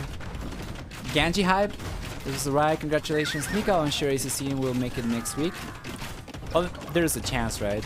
Keep in mind that many of the players who couldn't make it this weekend are also going to be contesting next weekend as well. For instance, the Max got taken out by Ganji this weekend, right? And that was the case also for Jordan, which means that both players are going to be trying again next weekend. And yeah, ACCM is going to have plenty of competition. He might actually end up facing one of those players, depending on how the brackets are generated next weekend. That'll be kind of rough, though. If ACCM makes it to the side of the series over here and then gets knocked out like in the round 32 or something next weekend, he faces like Jordan or whatever. So ACCM calls the GG over here. It was long coming. Nicov does take the final game over there. That's going to be 4-3 as the final score for Nicov. Let's go and take a look at the achievements really quickly. We don't really have a lot of time over here to work with that. I would imagine that the next set's going to begin right away. We saw already that they already had the draft, so KD looking very good for Nicov. It's going to be about 7-6. Economy is going to be stronger for Nicov as well, collecting about 14,000 extra resources with a much higher worker count, especially towards the end of the game. That was really, really strong for the Bull player, and it was kind of awkward for Nicov because it was looking quite dire when he got to the Imperial Age and he didn't really have access to any of the neutral golds, right? But he was able to make the most out of it. So well done. Let's go back and wait for the second set of the day, Ganji versus Capuch. Should be coming up. So, let's see if we have any information. Nothing just yet. However, we do have... Oh, wait a moment. There's going to be an interview, right? Hold on. Guys, I'm just going to mute myself, and we are going to eavesdrop on the interview. Whoever bet the Nicov! Hey, there we go. Holy moly. One of the longest best of sevens I've ever seen. You have to be so exhausted. Yeah, I'm really run out of this series. I want to play for like a week. Okay. This last game especially, there was so much tension. And versus Gurjaras too. Last match, yeah. Oh, got it. Going into the set, you obviously knew ACCM, one of the strongest players you could face. What did you think going into it? I think it was 50-50 because we practiced once a few days ago and he won 3-2. So I was expecting someone to win 4-3 most likely. So that's what happened in the end. We both took our home maps every game. Yeah, that's pretty sick. Well, but like, how confident were you on your home maps? Because like that was a bit surprising. Like that, obviously map pool isn't like super crazy big. That you exclusively pick your home maps or win your home maps. I think I did a good job at preparing my home maps compared to other tournaments in general. So yeah, I had a plan and it worked most of the time. So I only failed miserably with the Burgundians. Tried to do something that just didn't work. Yeah, Burgundians there on outcrop. Everything went wrong in that game. Yeah, what went wrong there? It was a bit surprising, you opening the walls, trying to get there with a monk, and then that was the longest conversion of all times, right? Oh, I thought him so nice. So many nights into the monk. It really got in my nerves. But yeah, the monk didn't convert and I opened the wall. It was full disaster. And I couldn't get the mass of because Teresa went to trade against camels plus monks. I think it was a wrong plan anyway. Should have done something different. Okay. Yeah, well, maybe you didn't want to go cavalry against Hindustanis. Becomes a bit tricky for sure. And then we had this wild game 6, Northern Isles. You were at one point like sitting 170 villagers, like you were raiding him, he was raiding you. Like how do you get any control of this game? Like what was your mindset in Imperial Age? How do you think you can win? The YOLO I did in the top lane. Because I had lost water. I was going to lose water because businesses are just better with the fires hitting faster. So I just gave up on that and tried something crazy. And it should have worked if I didn't let him land my island. That was a crazy mistake. Yeah, I'm not sure. Like you saw it instantly, right? Yeah, I reacted big time. Just made that when I was like, okay, I'm fine. No, two castles in my face. Yeah. That was pretty sick, and also demo hits were massive in this one. And then maybe walk me through your mindset going into game 7, probably the biggest game of your life, in the sense like the value of like getting the ticket, playing the biggest Age of Empires 2 tournament of all times, and then you have 3 restarts before, and only attempt 4 is the real attempt. Can you still play 100%? How strong is your mindset there? Breathe in, breathe out, breathe in, breathe out. Slow down the brain. I don't know how to explain that. I just took a few minutes to calm down because I was really stressed because okay, he was down 2 wheels right in the first time. But I felt like I was in such a good position and with all that was on in the game, it really hard that we had to restart the game, like minute 8 or so. So yeah, I just took a few minutes to calm down. And ACCM also took a few minutes. It was a very stressful game for both of us. That was so sick. And well, you will go to Heidelberg. So my question will be, what are you most looking forward to there? To live the same experience or better than last year, which was the best I have experienced in AoE in 10 years playing the game. Okay. And we have a question from Nacho for the Northern Ireland games. What happened with canceling Fast Fire Ship? Did you realize that you lost the dock there? I never knew what happened. I was like, wait, what? These fires don't look strong. They were like small fires. I was like, wait, what happened here? Yeah, you clicked it early on, and then you lost the dock. The one at the Really bottom. sleep or something. Yeah, no, you didn't misclick. You lost the dock while researching, and then you continued fighting with it for like another 2-3 minutes. Yeah, that was terrible. I think the LAN is the only thing that gave me a chance in the game. Oh, so happy for you. Obviously, I think you absolutely deserve to be there. Any of the other casters have any questions for Nicov before we give him his well-deserved rest?